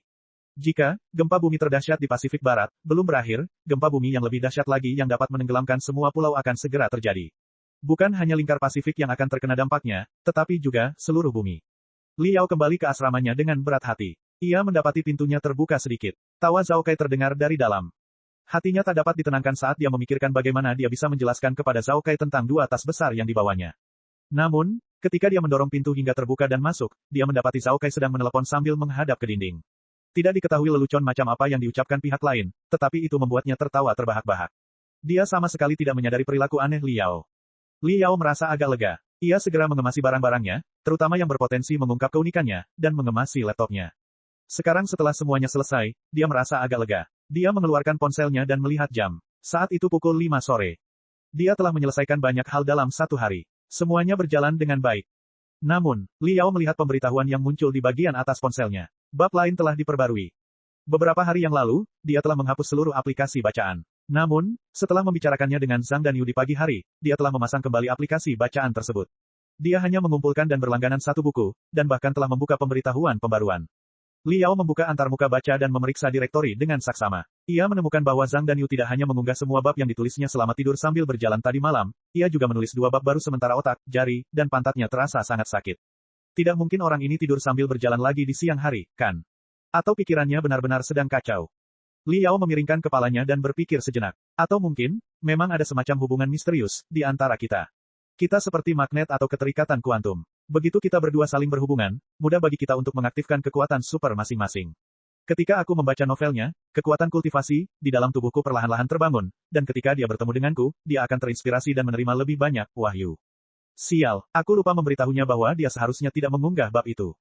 Jika kita melakukan itu, dia mungkin akan berada dalam bahaya yang lebih besar, seperti para pencipta dunia fantasi yang meninggal dengan menyedihkan. Masalahnya, jika dia tidak menulis bab baru, aku tidak akan mampu membangkitkan kekuatan kultivasi yang lebih kuat. Tubuhku yang terbuat dari daging dan darah, yang sekuat monster, tidak cukup untuk melawan organisasi seperti Ark atau Apokalipse. Sambil merenung, Liao membaca sekilas 2 bab yang baru saja diterbitkan Zhang Danyu. Bagus sekali, masih sama seperti sebelumnya. Setiap detail harus dijelaskan secara rinci. Gaya percakapan panjang antara keduanya membuktikan bahwa itu memang ditulis oleh Zhang Danyu. Jika dia tidak mabuk, tidur, atau berjalan sambil tidur di siang hari, itu berarti dia masih bisa menerima informasi misterius itu saat dia sadar. Namun, ketika Liao membalik ke akhir bab terakhir, dia melihat paragraf ini. Halo semuanya, saya Master Snell. Saya minta maaf karena belum bisa memberikan kabar terbaru akhir-akhir ini, terutama karena saya terlibat dalam sebuah peristiwa misterius yang menggetarkan jiwa, aneh, dan benar-benar tidak dapat dipercaya. Waktu saya terbatas, jadi saya belum bisa menjelaskan gambaran lengkap tentang peristiwa tersebut kepada Anda untuk saat ini. Saya hanya bisa mengatakan bahwa peristiwa itu harus dimulai dari seorang mahasiswi dengan rambut panjang yang berkibar dan rok yang berkibar. Singkatnya, dalam kurun waktu mendatang, pembaruan banteng tua ini mungkin tidak terlalu stabil. Saya harap saudara-saudari terkasih dapat memaafkan saya. Selain itu, banteng tua ini membawa misi yang sangat sakral dan penting. Saya sangat membutuhkan dana kegiatan. Saya dengan sungguh-sungguh meminta semua orang kaya dan berkuasa untuk mengulurkan tangan membantu. Rekening bank banteng tua ini adalah, banteng tua ini akan membuat janji khidmat kepada semua orang di sini. Setelah masalah ini berhasil diselesaikan, saya tidak hanya akan menuliskan cerita yang harus saya dan mahasiswi itu ceritakan, saya juga akan memberi Anda 100 kali lipat sebagai imbalan atas dukungan Anda hari ini. Pada saat itu, Anda masing-masing akan diberikan sebuah villa. Benar, percayalah padaku dan dukunglah aku. Aku tidak akan dirugikan. Aku tidak akan tertipu. Aku orang yang berintegritas. Apa-apaan ini? Liao menatap ponselnya dengan bingung untuk waktu yang lama. Ini terlalu. Saat itu, Liao mendengar suara gerakan di belakangnya. Itu adalah suara Zhao Kai yang sedang turun dari tempat tidur. Zhao Kai sepertinya telah mengatakan sesuatu padanya. Zhao Kai, apa yang kamu katakan? Liao buru-buru menyimpan ponselnya dan memeriksa kembali barang-barang di mejanya. Tidak ada celah. Dentang, dentang, dentang, dentang, dentang, dentang, dentang, dentang. Kata Zhao Kai. Apa? Pupil mata Liao tiba-tiba mengecil. Dalam sekejap, pori-pori, otot, dan tulang di punggungnya menyusut hingga batas maksimal. Seolah-olah orang yang berdiri di belakangnya bukanlah teman sekelasnya di universitas, melainkan serigala yang telah kelaparan selama 3 hari 3 malam. Sebelum otaknya menyadari apa yang sedang terjadi, otot, tulang, dan persendiannya telah berkontraksi di bawah kendalinya dan menghindar ke samping seperti pegas yang bengkok. Saat dia menghindar, Zhao Kai telah menerjang ke tempat dia berada beberapa saat yang lalu dan menebas lehernya dengan pisau serbaguna ekstra besar di tangannya. Jika dia tidak menghindar, kemungkinan besar pisau itu akan membuka arteri di lehernya. Zhao Kai, Liao menatap teman sekelas universitasnya dengan tak percaya. Rambut Zhao Kai berkilau karena minyak, dan dipenuhi keringat panas. Setiap otot di wajahnya berkedut, tetapi semuanya berubah menjadi ekspresi yang sangat dingin. Sepasang matanya jelas bergerak kedua arah, membuatnya tampak seperti badut juling. Namun, dia jelas telah mengamati setiap detail di sekelilingnya. Melihat serangan pertamanya gagal, dia tampaknya menyadari betapa hebatnya Liao. Dia tidak meluncurkan gelombang serangan kedua dengan tergesa-gesa, tetapi dia memutar matanya dan menelan ludah dengan cepat, mengucapkan serangkaian suku kata yang cepat dan berirama.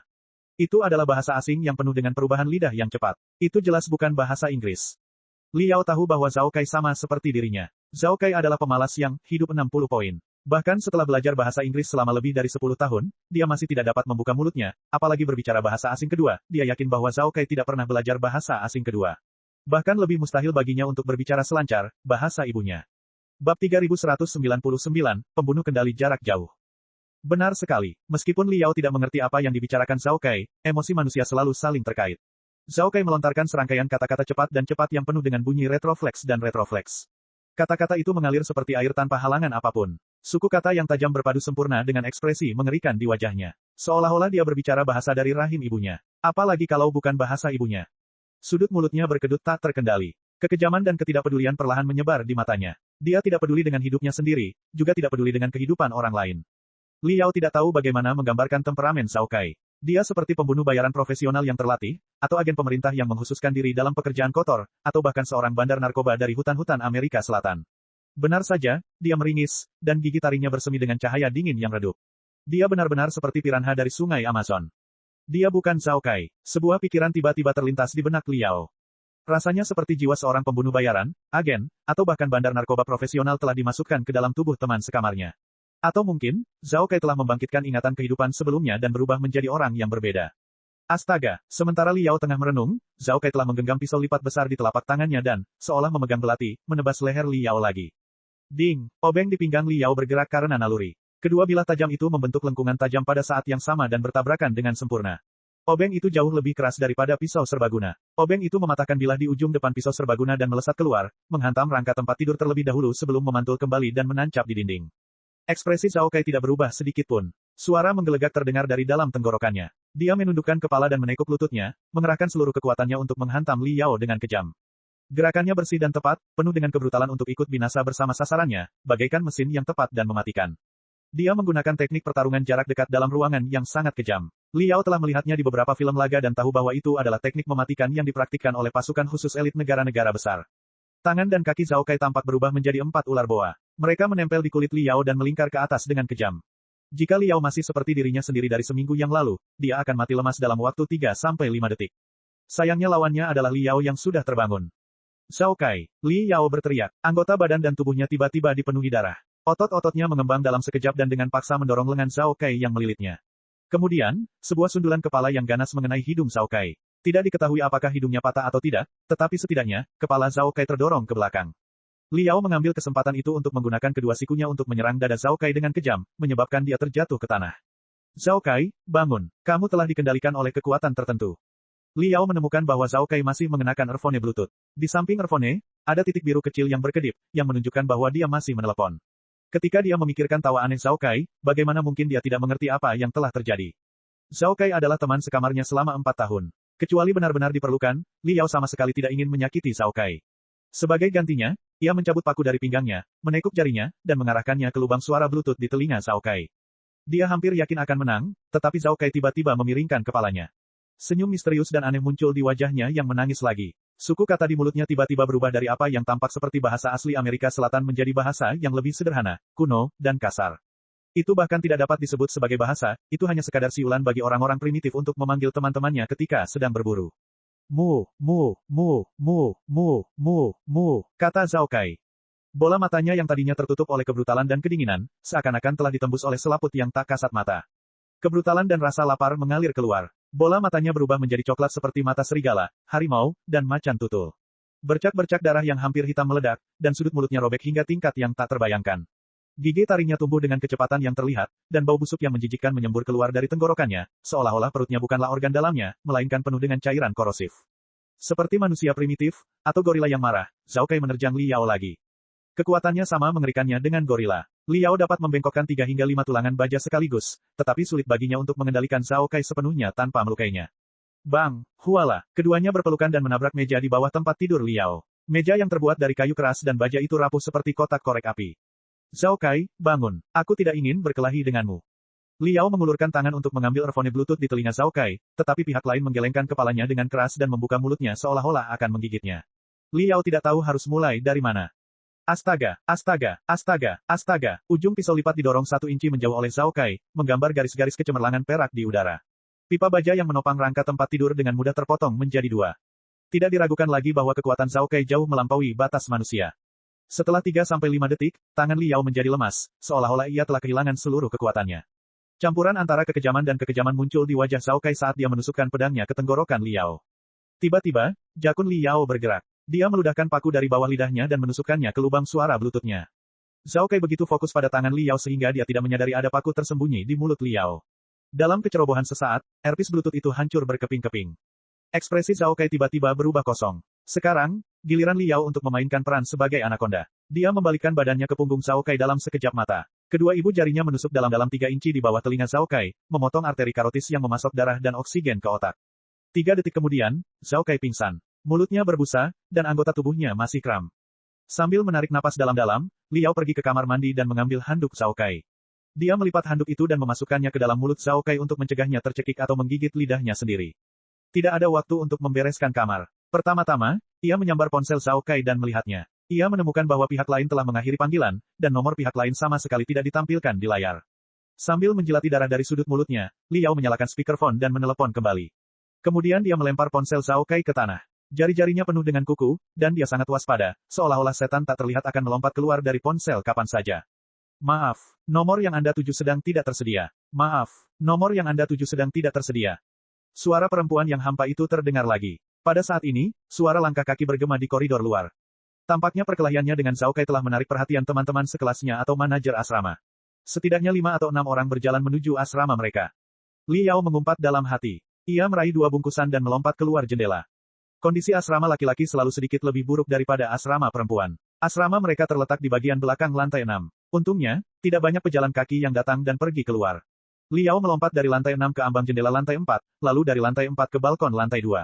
Pada akhirnya, dia diam-diam mendarat dari lantai 2, membersihkan debu di tubuhnya, dan dengan tenang berjalan keluar dari sekolah.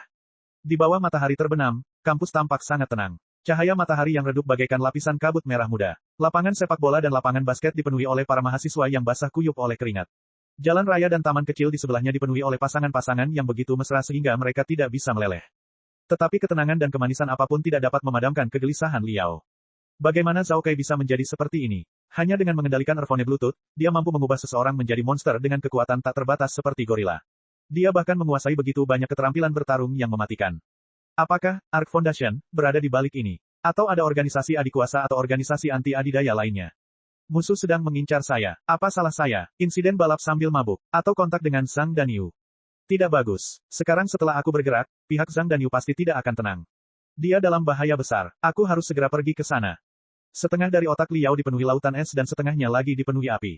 Satu sisi pikirannya terbakar oleh kecemasan, sementara sisi lainnya merenungkan semua rencana yang mungkin dengan tenang. Liao mengeluarkan ponselnya dan kembali ke pengaturan pabrik. Pada saat ini, sebuah truk sampah yang mendaur ulang sampah perlahan melaju keluar dari belakang kafetaria. Melihat tidak ada seorang pun di sekitar, Liao langsung melemparkan ponselnya ke truk sampah tersebut. Untungnya, ia telah mengantisipasi bahwa telepon genggamnya akan diikuti dan disadap. Oleh karena itu, ia telah menebus lebih dari 3.000 kredit tunai di muka dan membawanya. Jika tidak, di kota yang jarang ada pembayaran melalui telepon genggam, akan sangat merepotkan jika tidak memiliki telepon genggam. Astaga, astaga, astaga, astaga. Dengan setiap langkah yang diambilnya, informasi yang tak ada habisnya akan mengalir keluar dari kedalaman pikirannya, termasuk rute lalu lintas utama dari kota Universitas Jiangnan ke pusat kota, peta topografi terperinci daerah pemukiman Zhang Danyu, semua senjata yang dapat digunakan di sepanjang jalan, dan seterusnya. Liao telah menghitung setiap detail dengan jelas. Sudah waktunya melepaskan kekuatan penuh pangeran balapku. Liao menghitung dalam benaknya, pertama, aku akan pergi ke mobil acak di gang kumuh di sebelah sekolah. Lalu, aku akan memacu kendaraanku dengan kecepatan 180 km per jam. Dengan keterampilan mengemudiku yang luar biasa, aku seharusnya bisa sampai di tempat tujuan dalam waktu setengah jam. Sambil berpikir, Liao berjalan keluar gerbang sekolah. Kemudian, ia melihat lonjakan lalu lintas pada pukul 17.30 waktu Indonesia Barat. Naga baja itu tampaknya telah memanjang dari masa lampau hingga masa depan yang tak terjangkau. Liao merenung sejenak. Lupakan saja. Ayo naik kereta bawah tanah. Naik kereta nomor 1 ke kereta nomor 4 dan naik sepeda bersama cukup cepat. Bab 3200, Perang Rahasia dimulai. Stasiun kereta bawah tanah di malam hari juga penuh sesak dengan orang. Wajah semua orang muram seperti gerhana matahari, seperti segerombolan zombie yang kelelahan. Mungkin karena Liao berpakaian seperti pekerja konstruksi, tetapi peralatan di sakunya tidak menimbulkan banyak masalah saat dia melewati pemeriksaan keamanan. Liao membeli tiket kereta bawah tanah 1 kali dengan uang tunai dan menunggu di depan peron. Saat kereta bawah tanah pertama tiba, penumpangnya terlalu banyak. Dia tidak menemukan kandidat yang cocok dan harus menunggu kereta berikutnya. Ketika kereta bawah tanah kedua memasuki stasiun, kandidat yang cocok muncul. Itu adalah seorang pekerja kantoran yang lelah, pusing, dan sempoyongan. Sambil menguap, dia keluar dari kereta bawah tanah dan memasukkan kembali ponselnya ke dalam saku. Sepertinya dia baru saja selesai menjelajahi halaman web dan ponselnya belum terkunci. Liao berjalan ke arah pekerja kantoran itu dan diam-diam menabrak seorang gadis muda yang berpakaian sangat avant-garde di sebelahnya. Gadis muda itu didorong ke pelukan pekerja kantoran itu. Sementara pekerja kantoran itu sedang terburu-buru atau diam-diam senang, Liao lewat dan mengambil ponsel yang masih bersinar itu. Ketika pintu ditutup dan kereta bawah tanah perlahan terbuka, pekerja kantoran itu masih terburu-buru untuk meminta maaf atau memulai percakapan dengan gadis avant-garde itu. Ini mungkin warna cerah yang jarang terlihat dalam kehidupannya yang membosankan. Melalui jendela kaca, dia bisa melihat lehernya menjadi lebih tebal karena kegembiraan. Dia bahkan tidak menyadari bahwa ponselnya hilang. Li Yao merasa agak lega. Dia menghubungi nomor Zhang Danyu tanpa mengubah ekspresinya. Angkat teleponnya sekarang. Li Yao berteriak dalam hatinya dan meraung kepada para dewa, berharap agar dia tidak melihat tubuh dingin Zhang Danyu ketika dia tiba. 5 detik sama tak tertahankannya dengan 5 hari 5 malam. Akhirnya, panggilan tersambung. Batuk-batuk, pembaruan oleh. Li Yao pertama-tama terbatuk 2 kali. Batuk-batuk, batuk-batuk-batuk-batuk. Pria itu tertegun sejenak, lalu dia juga terbatuk. Itu adalah kode yang disetujui oleh mereka berdua. Jika mereka berdua batuk, itu berarti semuanya normal, dan jika mereka berdua batuk, itu berarti salah satu dari mereka dalam bahaya. Sejauh ini, tidak terjadi apa-apa pada Zhang Danyu, tetapi alarm di dalam otak Li Yao semakin keras. Dengar, kita sedang diawasi. Teman sekamarku baru saja dihipnotis menjadi monster dengan kekuatan fisik luar biasa yang ahli dalam teknik pembunuhan. Dia mencoba membunuhku. Saya perkirakan akar permasalahannya ada pada Anda, kata Li Yao. Orang-orang yang mengincar Anda seharusnya sudah dalam perjalanan dan akan segera menemukan Anda. Apa? Zhang Danyu terkejut. Lalu bagaimana denganku? Berapa lama lagi sampai kau tiba? Saya akan membutuhkan waktu setengah jam hingga 45 menit untuk menghubungi Anda. Li Yao berkata, sementara itu, kamu harus tenang dan melindungi dirimu sendiri agar dapat selamat dari bencana. Tenang, bagaimana aku bisa tenang? Zhang Danyu berteriak, pagi ini, kau baru saja memberitahuku bahwa ini adalah dunia dengan kekuatan super. Lalu, kau memakan sekarung roti di hadapanku. Lalu, kau merobek kamus yang lebih tebal dari batu bata dan merampas $20.000 yang telah kusimpan dengan susah payah. Malam demi malam, kau akan memberitahuku bahwa aku telah menjadi sasaran, organisasi kekuatan super jahat tertentu. Bagaimana aku bisa tenang? Ini tidak akan berhasil. Panggil polisi. Ada kantor polisi di lingkungan tempat tinggal kita dan kantor polisi komunitas di lingkungan di seberang jalan. Di saat yang genting ini, aku masih harus percaya pada pemerintah. Tidak, ini bukan soal percaya atau tidak kepada pemerintah, tetapi bagaimana membuat pemerintah percaya kepada Anda. Li Yao berkata, pikirkanlah. Jika kamu menelepon polisi, apa yang akan kamu katakan? Bahwa kamu telah menemukan keberadaan kekuatan super di dunia ini dan organisasi kekuatan super yang jahat sedang memburumu. Zhang Danyu berkata, baiklah. Jika kamu benar-benar berkata seperti itu, kamu pasti akan dikontrol sebagai pengguna narkoba.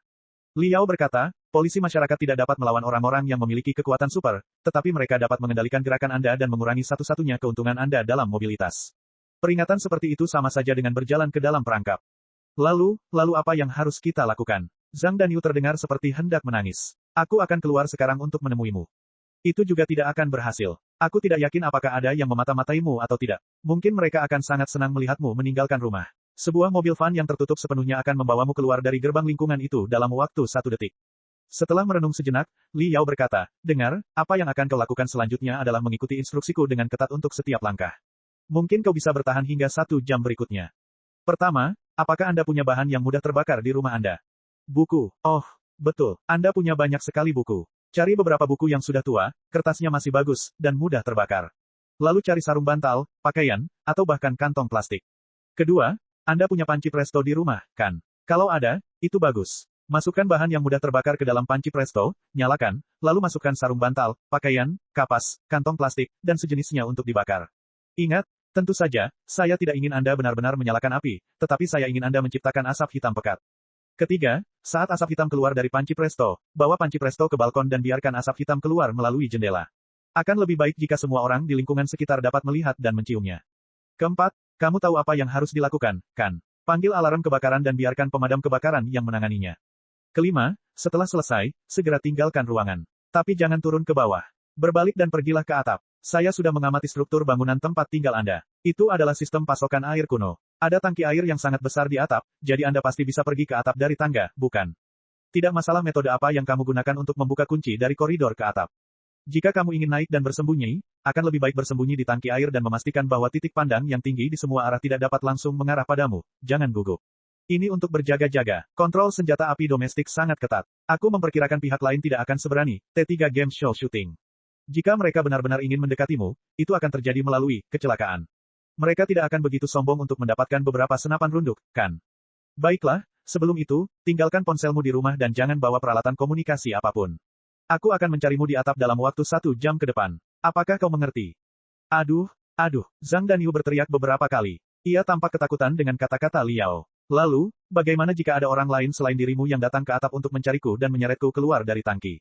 Siapapun yang berpura-pura menjadi polisi atau petugas pemadam kebakaran, jangan percaya pada mereka. Li Yao berkata dengan sungguh-sungguh, aktifkan keberanianmu dan lawan dia dengan berani. Bertarung. Zhang Danyu berkata, apakah kamu bercanda? Tentu saja tidak. Aku tahu kau bukan tandingannya, tapi apa yang bisa kulakukan? Liao berkata, aku hanyalah manusia super yang baru saja membangkitkan kekuatan kultivasi. Aku bukanlah dewa yang maha kuasa. Musuhku begitu misterius dan kuat. Aku tidak yakin bisa mengalahkannya. Aku hanya bisa berusaha sekuat tenaga untuk menyelamatkanmu jika aku bisa. Paling tidak, satu kabar baik sudah pasti. Oh. Zhang Danyu berkata, ada kabar baik lainnya. Dilihat dari pengalaman Gilson, penulis Blood and Sand, Takaya Ibo, dan Gariot, Bapak Cincin Bintang, orang itu adalah seorang profesional yang terlatih dengan baik. Dia tegas dan tidak akan membuat targetnya menderita lama-lama. Liao berkata, karena itu, kamu tidak perlu khawatir akan ditangkap, diinterogasi, atau dipotong-potong. Kemungkinan besar semuanya akan berakhir sebelum kamu menyadarinya. Petik 2, petik 2. Zhang Danyu berkata, apakah kau benar-benar datang ke sini untuk membantuku? Kau tidak mungkin dikirim oleh musuh bebuyutanku untuk bermain-main denganku. Baiklah, saya tidak bercanda. Saya punya situasi yang tidak bisa saya bicarakan. Liao berkata, aku sudah mati. Ingat, selamatkan nyawamu sendiri. Tunggu. Zhang Danyu tiba-tiba panik. Hei, ada apa denganmu? Kau tidak diserang oleh orang-orang berkekuatan super lagi, kan? Liao. Tidak, Liao terjepit di jendela kaca oleh kerumunan dan tidak bisa bergerak sama sekali. Dia berjuang untuk bernapas saat berkata, saya berada di kereta bawah tanah dan baru saja melewati stasiun besar. Tiba-tiba, lebih dari 10.000 orang menyerbu masuk. Saya benar-benar tertekan. Banyak orang. Saya bahkan tidak bisa menggerakkan tangan dan kaki saya. Jangan dorong. Tidak bisakah kamu bersikap sopan? Hei, di mana ponselku? Di mana aku menjatuhkan ponselku? Siapa yang menginjak ponselku? Bisakah kamu menggerakkan kakimu? Ponselku. Liao mengerahkan kekuatan supernya secara maksimal dan akhirnya berhasil keluar dari kereta bawah tanah. Tentu saja, ponsel curian itu masih belum ditemukan. Mungkin ponsel itu telah diinjak-injak hingga hancur berkeping-keping. Liao meminta maaf kepada pekerja kantoran yang tidak bersalah di dalam hatinya dan meninggalkan kereta bawah tanah untuk menemukan sederet sepeda bersama. Model sepeda bersama terbaru memiliki sistem alarm anti pencurian. Liao tidak memiliki ponsel, jadi wajar saja dia tidak bisa memindai kode QR untuk membukanya. Untungnya, saat ini persaingan untuk mendapatkan sepeda bersama sangat ketat. Banyak sepeda generasi pertama yang sudah ketinggalan zaman. Kunci yang berkarat hanya menjadi hiasan bagi orang tuli. Dengan cubitan ringan dan putaran 2 jari, salah satu kunci terlepas. Liao terbang dan mengendarai sepeda bersama dengan aura sepeda motor balap yang mengesankan. Dalam waktu kurang dari 5 menit, ia tiba di pintu masuk lingkungan Zhang Danyu. Saat itu, teriakan mobil pemadam kebakaran sudah terdengar dari arah pemukiman warga. Mobil pemadam kebakaran kecil baru saja masuk, namun mobil pemadam kebakaran besar sudah tertahan di pintu masuk pemukiman warga karena sudah menduduki jalan dan parkir secara ilegal.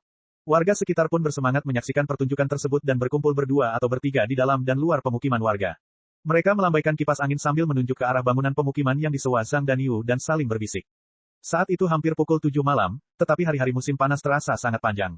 Langit masih dipenuhi cahaya abu-abu. Ratusan mata di sekitar bangunan tempat tinggal itu melihat semuanya dengan jelas. Karena Ark Foundation memilih untuk menyamarkan dirinya sebagai badan amal, tampaknya mereka waspada terhadap konsekuensinya. Tidak mungkin mereka akan menyerang seseorang di depan umum, bukan? Cek. Rakan-rakan kultivator sekalian, sebelum retret, sila terus berkultivasi untuk jurus subscribe, like, share dan komentar agar sekte novel Sadim terus berkembang pesat.